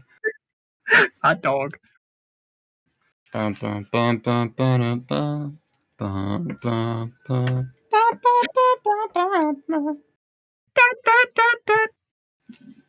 Oh That was wait, kinda- yeah. Kind of improv. Did y'all know They Might Be Giants made that song? Yeah, they made that. And the actual theme song. Yeah, and the main theme, and what's the other? Malcolm in the Middle, and they did the there was one. Oh, Higglytown Heroes. That was the other one. Yeah, and they did a few other theme songs, but those are like for obscure shows, for like more obscure shows. It's funny that you all bring up They Might Be Giants, because I was sitting here and I wasn't going to mention it the whole episode. But when I first got introduced to They Might Be Giants, my first thought was, oh, these guys are kind of like the Bare Naked Ladies. I was just thinking, like, it's like kind of novelty, but not really. Like, they have like silly song concepts, but it's That's not just like, that Boss Baby tweet that's like, guy No, who but- has only seen Boss Baby watching his second movie. Getting a lot of Boss Baby vibes from this. No, but I mean, I get what she's saying. I mean, not that I would compare the two, but like, No, but like I feel you. but like, no, but what I was gonna say is that my mom, as I said, I heard like a few Bare Naked Ladies songs growing up. That was because my mom liked the Bare Naked Ladies. My mom also, this is probably the most base thing she ever did, introduced me to They Might Be Giants growing up, and I'm pretty sure that that both of them have a similar appeal to them. Like, I'm pretty sure she likes them both for similar reasons. I think so. I think they have like a level of Like knowing her specifically, like. Yeah, they have like a level of humor inherent to them, but not like overpowering. Like, it's not like you're listening to like Weird Al or I don't know. Well, she wouldn't care. I mean, she likes Weird Al too. I should show her Lemon Demon. I bet she'd love that shit. But, Oh yeah, for real. Everybody ever loves when you show them Lemon Demon, or they say the mixing on this is really bad, and they stop listening to it. That's just the two kinds of people. That's a really weird thing to say about. I don't think of Lemon Demon as poorly mixed. Yeah, I don't I get it think really. it's kind of really well produced. It sounds like it's from the 90s or whatever, but it's kind of. I remember Fantano gave Spirit Phone an 8, but he still said it was poorly mixed in the review. I think it was like I was Really? thinking of Fantano, and then I had a friend. It's less that Fantano specifically thought it was poorly mixed, and more. I think he said the production was super brickwalled. Yeah, that's what it was. It's kind of part of the aesthetic. Oh well, I mean, I think it's well mixed. It might not be well mastered, but I think it's well mixed. Yeah, I had a friend who specifically said it was poorly mixed, but I also don't know if they know what they're talking about when they say that phrase specifically. You just got like your monocle and your champagne glass, like, nah, you don't know the difference between a mixed and mastered. You've never taken the mixing class. You've never been to Nick Studios. God, okay, are we fucking? How far are we even in the song? I think We're we're in at verse 2. We're at chorus 3 now, because I finished Been verse 1 2. week since you looked Oh, at me, wait. dropped your arms to the sides, and said, "I'm sorry." Oh, you finally apologized. 5 days since I Aw. laughed at you and said you just did just what I thought you were gonna do. I admit, I think about that line a lot. Yeah, I do really enjoy the sentiment of the chorus here, of it just kind of being like a couple who like they are fighting, but they kind of know each other well enough to not actually like they don't even have to necessarily have a conversation because they know each other so well. You know, Yeah. I think maybe if the verses focused in on that a little more, it would be a sweet song. But the verses are all about that boom anime babes. Right. Interpolate scenario by a Tribe Called Quest. What? What? Hold on, huh? Wait a second. Well, that's the Busta Rhymes reference. Oh, Yeah, that's- okay. Chicken China, the Chinese chicken. That is Right, also okay. my favorite song on The Low End Theory. And when I first listened to the No, that's Low my End favorite Theory, song on Low End Theory. Also, when I first listened to it, I remember reading that line because I had Genius open and reading that line, and I thought it was a Bare Naked Ladies reference because my timetables were out of whack. So I thought that they were interpolating the Bare Naked Ladies, which, to be fair, would be a Tribe Called Quest thing to do at that point in time. But this is unrelated, but just about scenario. I've talked with Jane about this before.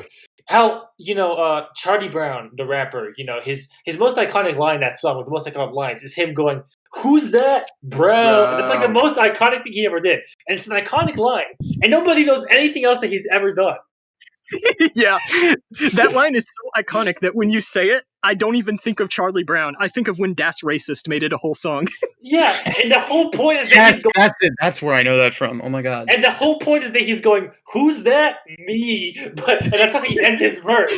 It's like the classic, you already know who it is. Yeah, but you know what? And that was literally his debut. He had not made any music or had any sort of probably presence at all prior to going, "You already know who it is."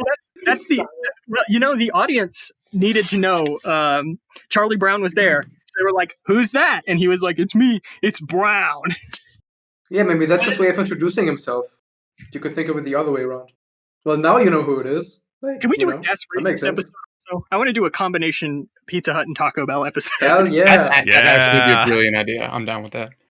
Yeah, and just That's be That, real. that record is fucking awesome. It really is. I love that album so. I love those two mixtapes so much. Wait. Hold on. I'm waiting. Yeah. That's racist song? Yeah. Yeah, I did not know that was a That's racist song. Yep. What? Yep. Yep. They blew up with that kind of vibe. And there's a couple songs like that on the first mixtape, but like they're clearly a much more multifaceted group than No, that. yeah. So their whole gimmick was that they were like really smart rappers making really dumb rap, kind of like Yes. they were. Their entire shtick was that they were way better than you would think on the surface they had any right to be. Yeah, they even reference it in the "Ha Ha Ha Just Kidding" song, where it's like they have a line that's like people listen a couple times saying that it's pretty whack. Eventually, later on, admitted, yeah, it's pretty crack. So the last 3 lines of the song are, "It'll still be 2 days till we say we're sorry. It'll still be 2 days till we say wasabi," which I'm only just now finding out is not just repeating "we're sorry." Yeah, he kind of like slurs it, but it sounds the same unless you're like actually. Birchmount Stadium, home of the Robbie. There we go. Final fun fact: that is a real place. And what happened was they were driving around in like their tour van or whatever, and they just saw a sign that said Birchmount Stadium, home of the Robbies. And so they decided to put it in the song because they thought it was like a funny thing to say or whatever. And apparently, I don't know if this is like a joke that Ed Robertson made or if it actually happened, but he like quipped once that stadium now proudly displays Birchmount Stadium, home of the Robbies. Wow. That is pretty good. That's fucking sick. I do really like, honestly, like if that was a more popular thing that people would have recognized the name of, I think that would have been really funny. Like Yeah. I know that like roses are red, violets are blue, Tumblr jokes are old and not as, they're kind of dated now, but I seriously still laugh every time I see the one that's just roses are red, violets are blue, Tony Hawk's Pro Skater 2. Oh yeah, that's Yeah. the The classic. premise is exactly the same. Yeah, it really is like proto that. Did Bare Naked Ladies have like a huge Tumblr following? Because I feel like they were probably like a bunch of Bare Naked Ladies fans, and they would have like wars over whether the band was still as good after Stephen Page left. Probably like pro boards, not Tumblr. Yeah, I guess that's fair. I do know somebody who's like, I don't know if you guys are aware of Peter Gritch, who's like also one of the biggest fans of Jeff Rosenstock, and They Might Be Giants and Bare Naked Ladies is like his 3. I'm probably forgetting one other band, but those are like his 3 main bands that he like is an archivist for, and he like Mhm. pays absurd sums of money to buy like the old demo tapes and rip them at like 24 bits so that everyone can listen to them. That was how we finally got some of the old like Arrogant Sons of Bitches material. Hmm. And he That's like actually- records live shows and stuff. He did the same thing for like some old They Might Be Giants shit. But so anyway, that's like, I definitely know that there are people like that, and that they do communicate. It's probably a Facebook group nowadays. Yeah, I would imagine so. Something like that. I mean, usually at this point, I would say something to like tie the song together, but like, fuck me. Yeah, this song really does a great job of tying itself together. I think I agree with that. the rug burns that are on both his knees really ties the room together. That actually, I wonder if Will Toledo was referencing that when he said the twin bruises on my shins from where I kicked the back of the seat. Yeah, I think that's very similar. They meant what I went through for you. Yeah. That's exactly. It was a reference to the Bare Naked Ladies. Yep. Yeah. And unlike the Cars, the Bare Naked Ladies were more than happy with that. Yeah, and They Might Be Giants, who legitimately were. Yeah. One cute thing. And we're like, yeah, we're fans at your work. Of course, you can use Anna Ang. Oh, that I knew about the NA interpolation. I didn't know that happened. That's cool. Yeah, because for there's a Syd Barrett interpolation on Twin Fantasy, and then there's Anna Ang, and whenever he re-recorded the album, he had to get the rights to both of them. Syd Barrett's estate said no, but They Might Be Giants said yes. So that one made the new version. The Syd Barrett one didn't, and that's why the new version ends with a bit of overexposed for Monomania instead. But that's also why if you go on Bandcamp now and download Twin Fantasy, or if you listen to the original version on Spotify, because now Sid Barrett's estate is like aware of it, they had to go back and cut the last 30 seconds of High to Death and make it a fade out. So like there's an entire verse missing. I love when that happens. It's a good thing I have my version. Haha. I was so confused by this genius comment that somebody left on 1 week, where they just go, "Oh, does anyone know who wrote the song? I used to listen to it with my kids at the community center." Like, what do you mean? Like, what? Please help homie out. I need to find it. This is incredible. I just like. This was left 14 days ago. Yeah, that's This isn't like it. yes, that's incredible. Wow, I don't even. I just gotta know. what to say. It was left 2 weeks ago. We're a whole week late. It's been, yeah. The actual chorus is listed as verses. WTF? Sections need desperate attention, ain't it? And then the next one is just thanks, Neil, which I guess is Neil Cicerigo. Or Mouth moods. Yeah, Neil Cicerigo. thanking the NASA people. Uh-huh. Yes. Actually, that is the name of Dumbo Gets Mad album, is Thank You, Neil. So that's what I immediately jumped to. This person is commenting as though they believe that the Bare Naked Ladies themselves run this page, and they say, "Are you really the singers of that wonder of knowledge that is the theme music to the Big Bang Theory? Much respect, tiny dude." Oh.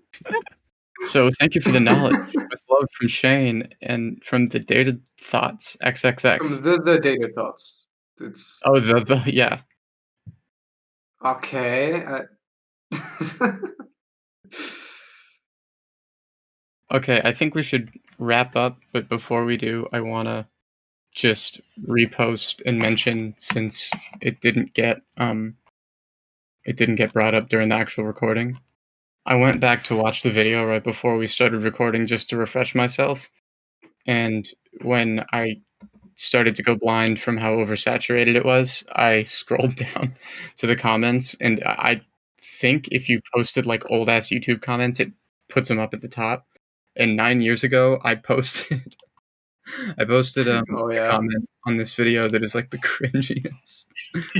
I don't know why it says 9 years ago, but I said I was 13 in it, which that math doesn't add up. I must have rounded up to sound cool.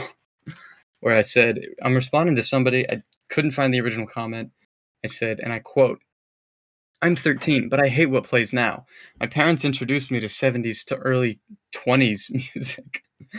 2002 and earlier, before anything else. Autotune is driving me nuts. Where's all the good stuff?" Finally, another Bare Naked Ladies fan. Yeah. My younger self. You know why you rounded up? Because you're not allowed to have a YouTube account when you're under 13, or at least you weren't in the day. Because I lied about my age to get my YouTube too. Oh, yeah. Yep. That might have been it. That honestly. reminds me of my old Reddit comments. Fucking God. Everybody has. Wait, Jen have. No, wait, yeah, you saw the Macklemore comment because you forgot that it came from me. That's right. It came from you? Yeah, it's so good. Yeah, I wrote that. That was me when I was like 14 or something. I left that. Literally, if you look at the original. Hold on, let me send you the image. Hold on. Yeah.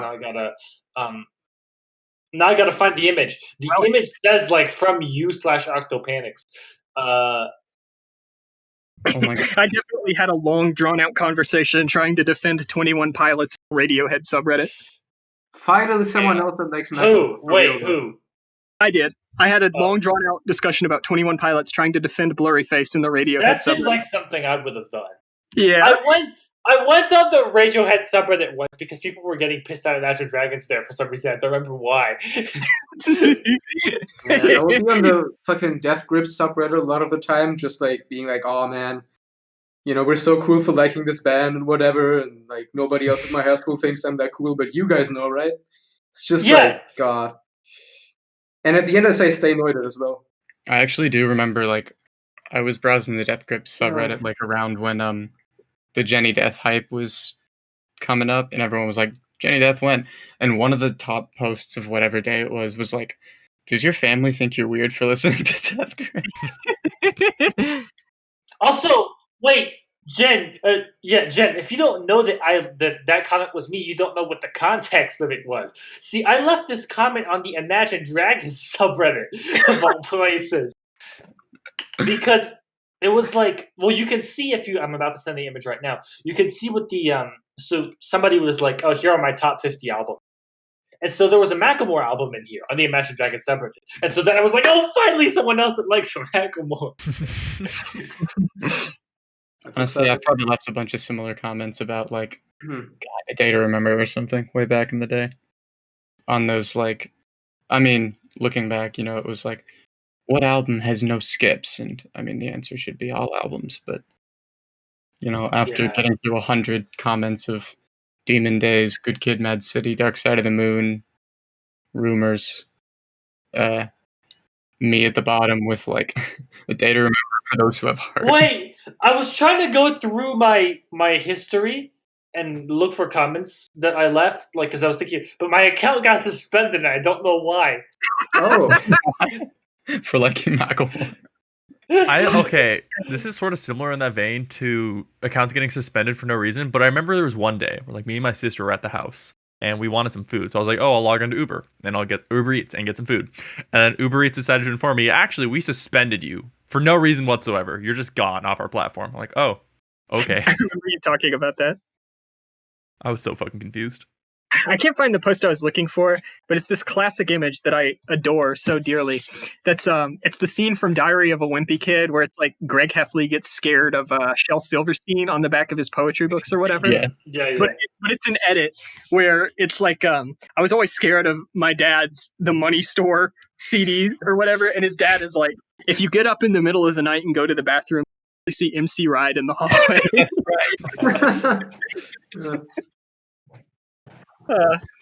I think it was ex-military, actually. But I also found this old post from Reddit that I also loved, but the image got deleted, which is horrible. But all I remember is it was like making fun of people who call like all modern rappers mumble rappers or whatever. And it was like making fun of how people always say it just because like a rapper is black. So it was like, I only listen to real rappers like Eminem, NF, and half of Logic's music, but I don't listen to mumble rappers like Tom McDonald. Don't forget them too. Yeah, Tom McDonald. I don't think Tom McDonald was a thing back then when I saw this, because this would have been like. Okay. I feel like if it was posted now, that's definitely like Tom McDonald would be there, absolutely. But it was like, I don't listen to mumble rappers like Kendrick Lamar and Sammy Davis Jr. And they called Sammy Davis Jr. a mumble rapper. It was like the funniest thing I had ever heard. I laughed at it for weeks. Also, I'm just recycling hip hop circle jerk posts now. But there was this one post that made me absolutely lose it when Kanye was doing like the Surgical Summer thing or whatever, and there was going to be the Nas album.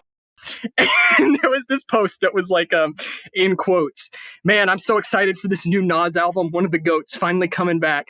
And it was a picture of somebody like flipping through their Apple Music library, and it was like Illmatic was the only Nas album that they had owned at all. That one absolutely killed me. Every time DJ Shadow drops, it's the same idea. Yeah. Yeah. I don't know. He did that song with Danny Brown that was pretty good a few years ago. The horror show. DJ Shadow did a Danny Brown song. oh yeah, true. That does exist, right? I yeah. think it was some like throwaway DJ Shadow EP or something, and it had a Danny Brown feature on it. I know the Run the Jewels song, but that's just because. Wait, I gotta tie Childish Gambino back to everything. There's an official like unreleased remix, but the DJ Shadow commissioned a Childish Gambino remix of a DJ Shadow song. I can't remember which one it was, and it's official in the sense that the only recording we have of it, and the only reason we know it exists, is because DJ Shadow played it in a DJ set once, and then never dropped it. And now I gotta find which song it is, because I think it's like a classic DJ Shadow song. So one of the older ones, right? Childish Yeah, Gambino. yeah, it's fucking Midnight in a Perfect World. What? Is what Are you it is. kidding me? Holy This is what I was gonna guess. Like the most gorgeous, stunning Yeah, track I was on. gonna say How that are because you rapper? Like, Yeah, that's exactly what it was, because that to me is like the best song. I've shown this to and the reason we have this is DJ Shadow like played it in the set, so it's like official. I'll send this in the server, so yeah, okay. But also, wait, fuck! I accidentally copied the text. Okay, okay. What the fuck is this URL? Yeah, what did you do? Wait, hold on. Yeah, but okay. Why am I being a boomer right now? Hold on. God. How do computers? You sent me the complete description box of that Fantano review earlier instead of the YouTube video. Is it this? Is it this? Hold on. Yeah, that's the one. Or actually, I'm realizing right now that it might not be. Because Thank you, Reddit and DJ Shadow and Lil B and Santa. Okay. Thank you, Reddit and DJ Shadow. I'm realizing right now that might not be it though. Hold on. Oh, really? Or no, yeah. Also the fucking thumbnail they use for it's amazing. Oh no, yeah, it is. That is what it is. Okay, but anyway, the other thing was that speaking of that kind of thing, Childish Gambino on Midnight in a Perfect World. I know that Klara knows this and Jay knows this because I've had an in-depth conversation with her about it. But y'all know Childish Gambino in his early, like in 2008 or something, did a remix of Electric Relaxation by a Tribe Called Quest. Called Girls Look Better. And the hook of it is Childish Gambino going, girls look better in a real tight sweater. Girls look better in a real tight sweater. Over Electric Relaxation by a Tribe Called Quest. It's honestly genius, yeah. I'll send that too so y'all can have it. Hold on. Okay, final thoughts on 1 Week by the Bare Naked Ladies. I'm logging into my Rate Your Music singles account right now to rate it a fat, sloppy 3 stars. So true. Yeah. I would probably give it a similar rating of 3 stars. Did not like it. Was not a fan. What? How does 3 stars? But that's good though. 3 out of 10 or 3 stars? Yeah. Wait, fuck. 6 out of 20. Wait, okay. This is just like the score that I didn't mean to say 3 stars. I just meant to say 3, like in general. Yeah. I think it's an enjoyable song, but is it one of my favorite songs ever? Absolutely not. It's not. It's a good song when it comes on in the car, and never in any other context. It's a good song to play jokes and pretend like you hate and like troll your friends with. It's a good social listening. But it is not a top 10 Bare Naked Ladies song. Also makes for amazing mashups. That's one thing as well. Yes, absolutely. The best Bare Naked Ladies songs are Call and Answer, which I talked about. Tonight is the Night I Fell Asleep at the Wheel, which is a completely jokeless song about like dying and seeing yourself die that is incredibly dark. And it's got like this carnival backdrop too. It's so dark. And Bank Job. Bank Job is hilarious. I think that's their funniest song. Bank Job is all about like they're planning this. Also like a sexual reference. No. They're planning this huge bank heist. How much for a bank job? How much for a bank job? They're planning this huge bank heist or whatever, and like the narrator is the getaway driver because he knows every route in all of Ontario. So they pull up to the bank and they're like they have like in this airtight plan, but they walk in and everyone in the bank is like nuns. So they start like getting like religiously convicted so they don't go through with the robbery, and they all end up like getting caught and arrested because they like completely fumble the bag because they're too scared of religious persecution for robbing a bunch of nuns. So the plot is like, I think what it's supposed to be is the getaway driver rats them all out and is basically like, well, it's your fault, you didn't go through with the robbery, see ya boys, and he gets off like scot-free. Just and like in the Reason video, or the sequel to the Reason video. What was it called? I do not remember, but yes. And like at the end, he's like, they use like their one phone call on phoning him or whatever. And he's just like, leave me alone and don't wait by the phone. Damn. I love Bank Job. That might be my absolute favorite song by them. It's hilarious. It was an upset in 2 minutes flat. It was 1 week. It was. It was. I don't remember when that song was, but I think it was like pre 1 week. And it has like this lovely, like almost like the Postal Service type of instrumental behind it, where it's like very indie-tronic. But it's like this hilarious tale about a bank job. Yeah, pretty much. I mean, I would give it like 3 stars on my scale just because I think it's funny, and then sometimes I would give it 2. But it's just like it's almost hard for me to perceive the song by itself now because of the it made like immense amount of jokes around it. So I don't actually like hear the song when it's kind of weird. So it's kind of hard to give proper thoughts. Yeah. It's just a social event, a cultural phenomenon. Yeah, sort of. That was a bit later on, but yeah, still. Yeah, I think that it's genius, best song of all time, 10 out of 10. True, because of the yes. So Yeah. so true. So true. So true. So true. All right, are we done? I think so. I think we all Okay. got our thoughts out. Yeah. I have been Bye. drinking a lot of Wait, hold on a second. All right. Because no, look. Since we release these episodes weekly, it means that when our listeners will be listening to this episode, it will have been 1 week. I thought about making the a joke at last the episode. beginning, but I was like, nah, and then And then you did So it. thank you, Sarah. Took the fruit that hung too low for the rest. And that of will us. be the going live tweet for this one, I think. And if it Yeah. not I'm gonna slap whoever doesn't do it. So Okay, bye. I love you.